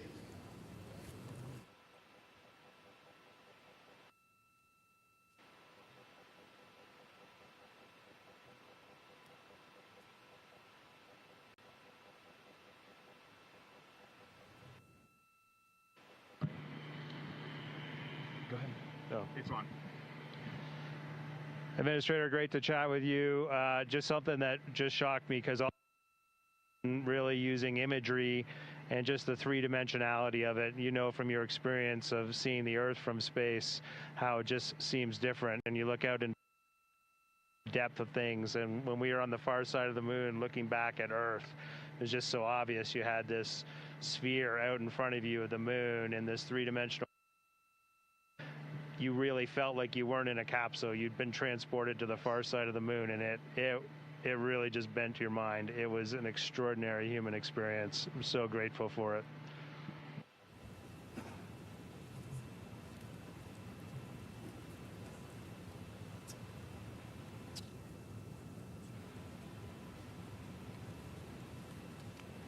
Integrity, Jared, anyone else want to answer that one?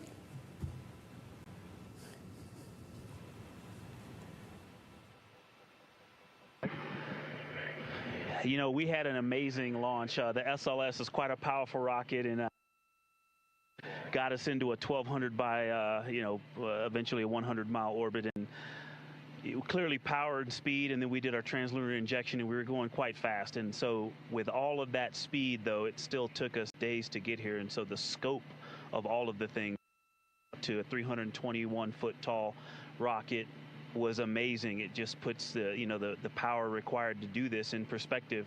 But then even with all that power and to get to those velocities, it still took us days. And the breadth of the distance we had to cover, watching the distance from Earth count up and the distance from the moon count down was one of the most surprising things I've enjoyed. Well, as I was trying to formulate an answer, at first I couldn't think of anything because there are so many things to choose from. I'll try to just narrow it down, but I'm going to go with something we did yesterday, a manual flight test objective, where we just basically got to sit at the vehicle. It was Jeremy and I this time, and just drive around using the rotational hand controller, basically just drive it with the stick, and how well it handled, how tight the control algorithms were, and watching it respond when we actually degraded it on purpose by going into 3 degrees of freedom control, by actually inhibiting some of the jets, which even though we have jet redundancy, of course, for each other in these complicated algorithms. So it was just amazing to be in a deep spacecraft and just be flying it around by hand. The one other thing I'll say, how fast it has gone by. I'm not ready to go home. I can't believe that something this cramped of quarters can fly by and still be fun every single minute. And I'll just close out with, I think just scale, Jared, is the thing that is just blowing my mind. You flew Polaris Dawn to some amazing apogee numbers, and on the International Space Station, we're 250 nautical miles up, and that's the most beautiful view I think a human could ever experience. And we are dealing with numbers that are 250,000 miles, and every time Mission Control points this vehicle either at the moon or at Earth, and it reminds me every day that humans have to go, we've got to explore, we got to go further to expand our knowledge, expand our horizons. And every time we take another step forward, it makes the world seem a little bit smaller and a little bit more manageable. And just putting these numbers in perspective, it is impossible as a human to look at these displays and comprehend them. But here we are, and NASA is doing this, an international team is doing this, and they're doing it very well. Excellent words, Integrity. So certainly a very wild insertion orbit. I can imagine the contrast between perigee and apogee, the scale of it all, the 3D, seeing the moon come alive, and then certainly manual control. Well, every Dragon crew for the last 5 years is very jealous on that. Okay, so we're going to questions here. This one, the Artemis II crew, inspire all of us, but what inspires you?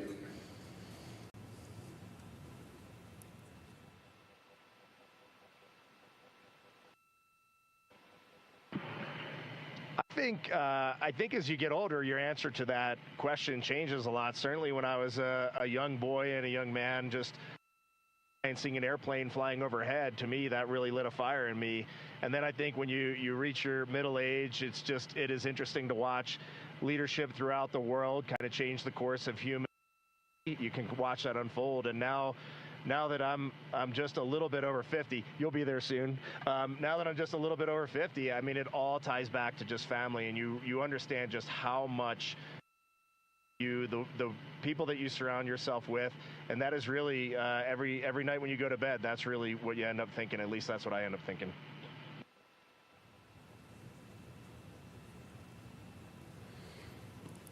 Thank you. All right, so here's a question. It's a good one. So for the Artemis III crew, what is the advice you would pass along for the next astronauts that will go in Orion?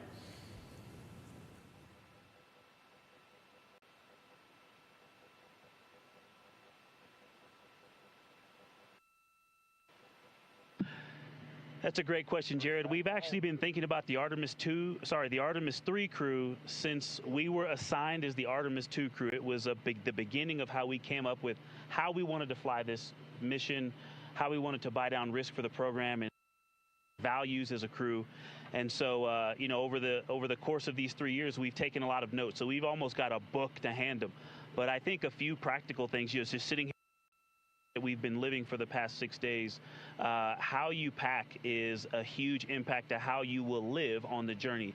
And so things like food and your hygiene products, and then, you know, you know what's going on with our waste management system, the technology that we have, practicing that and being familiar with that and being prepared mentally.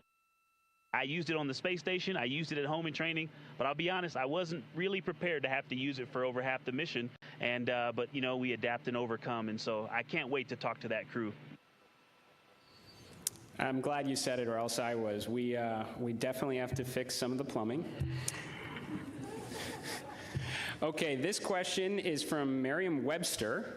So wordy one here. So you are going to be, well, you've already surpassed more than 250,000 miles from Earth, farther than any human has gone before. So what are some words that come to mind when you try to wrap your mind around this very unique experience?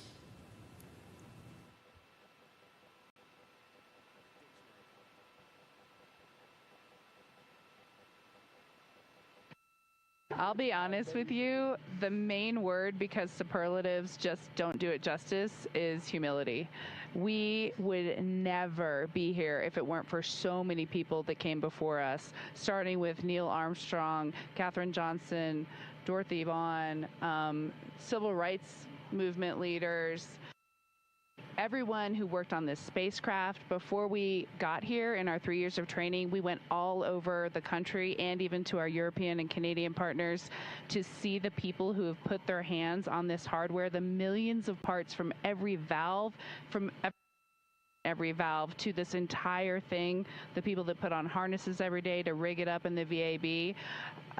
They all passed the record. We definitely didn't pass the record up here alone. So this is actually very similar to the question the President of the United States asked just a brief bit ago. But during the quiet moments on your journey, when you were out of contact with everyone here on Earth, what were some of the thoughts that tended to occupy your mind most?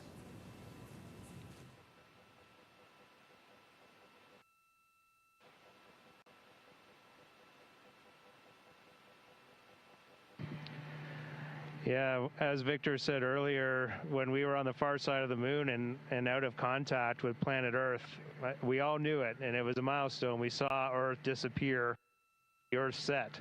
But we were so busy with the science, and we have such faith in our vehicle integrity, such faith in mission control, that we were just at complete peace and just doing our job. And just trying to do a good job to collect as much science data as we could while we were on the far side of the moon, and we were just giddy in here, like of our lives. He's being a bit humble, but as soon as we went out of comm with planet Earth, we did have maple cookies. As we just gathered together for about 30 seconds, each one of us had a maple cream cookie, and then right back into the science. But we had to take a moment to honor that time going behind Earth, and it was going behind the moon and out of touch with Earth, and that was a very surreal moment for this crew.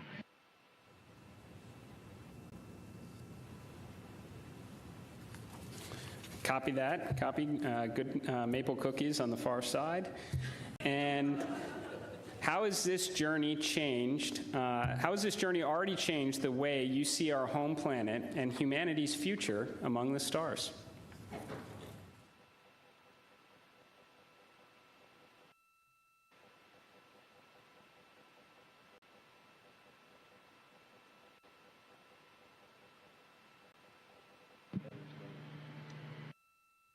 there's so many directions I think we could go with that, and I just, I think that there's, global, but I think real impact is local, and is to see the Earth as an entire thing and look at it, this system, and to see it all in once.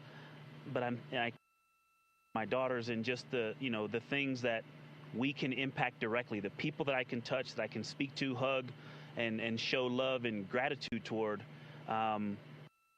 is the thing that I think is going to change and last. And but you also talked about the future that we're going to have in the stars, and this mission, I think we swung for the fence and launched on our first try after learning a lot earlier this year. But I think it set the stage for us to go out and continue to swing for the fence hard in our Orion SLS and ground systems programs to go and get the next one teed up so that crew can knock it off out of the park. And so I have huge expectations for what's coming next. Good words. Are you feeling homesick for Earth?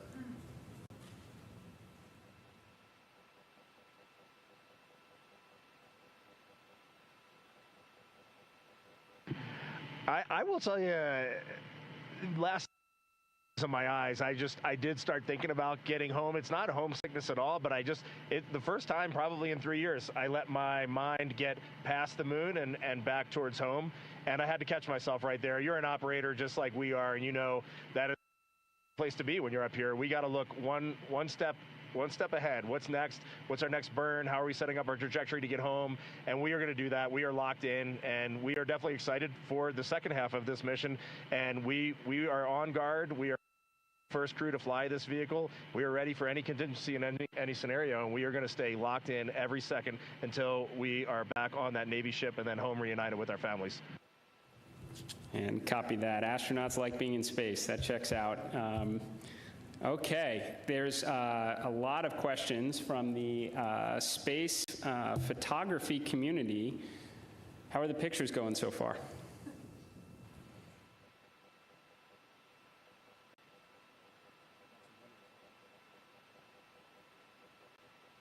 Well, we all love getting our hands on cameras and our eyes behind the lens here, because we're just trying to share the incredible things that we're seeing, and that's obviously the best way we can try to do that.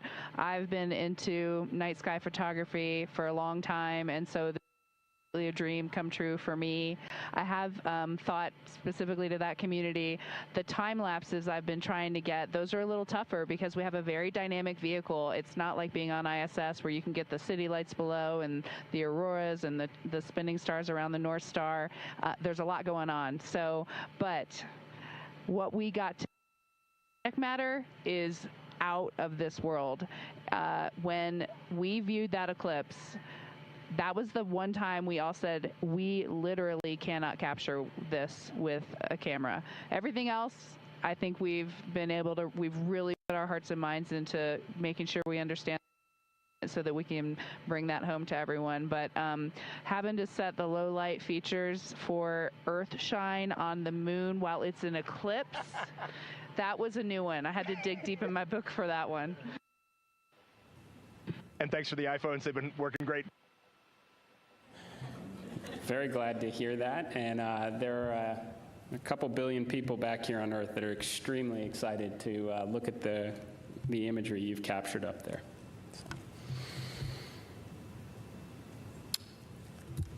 Okay, well, I want to thank you all. Integrity.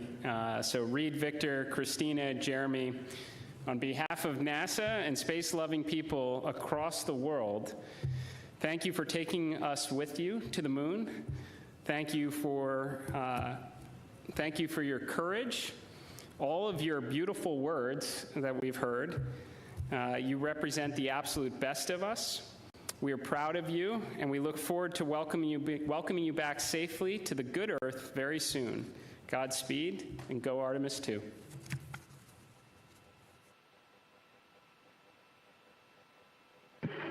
Thank you so much, Administrator. We are just proud to be a part of this team, doing our work every day, and we are supported by a huge world of humans, and we are just honored to be a part of that. Thank you. We'll see you soon. Integrity, this is Houston ACR. That concludes the event. Thank you. Thank you to all participants. Integrity, we are now resuming operational audio comm.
TL Television Twanga.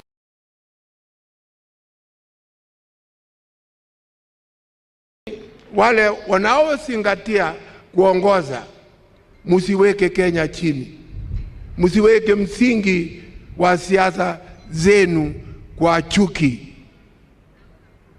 Kama yuko mtu ametukana mimi, namsamehe.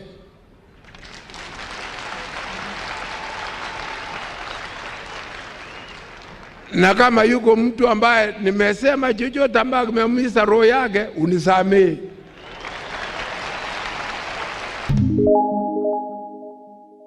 TL Television Twanga. No matter how educated you are, no matter how rich you are, if you do not have the gift of discipline, then you are a danger to society. Today, I am asking you, young men and women, be disciplined that you may be a good global citizen. TL Television Twanga.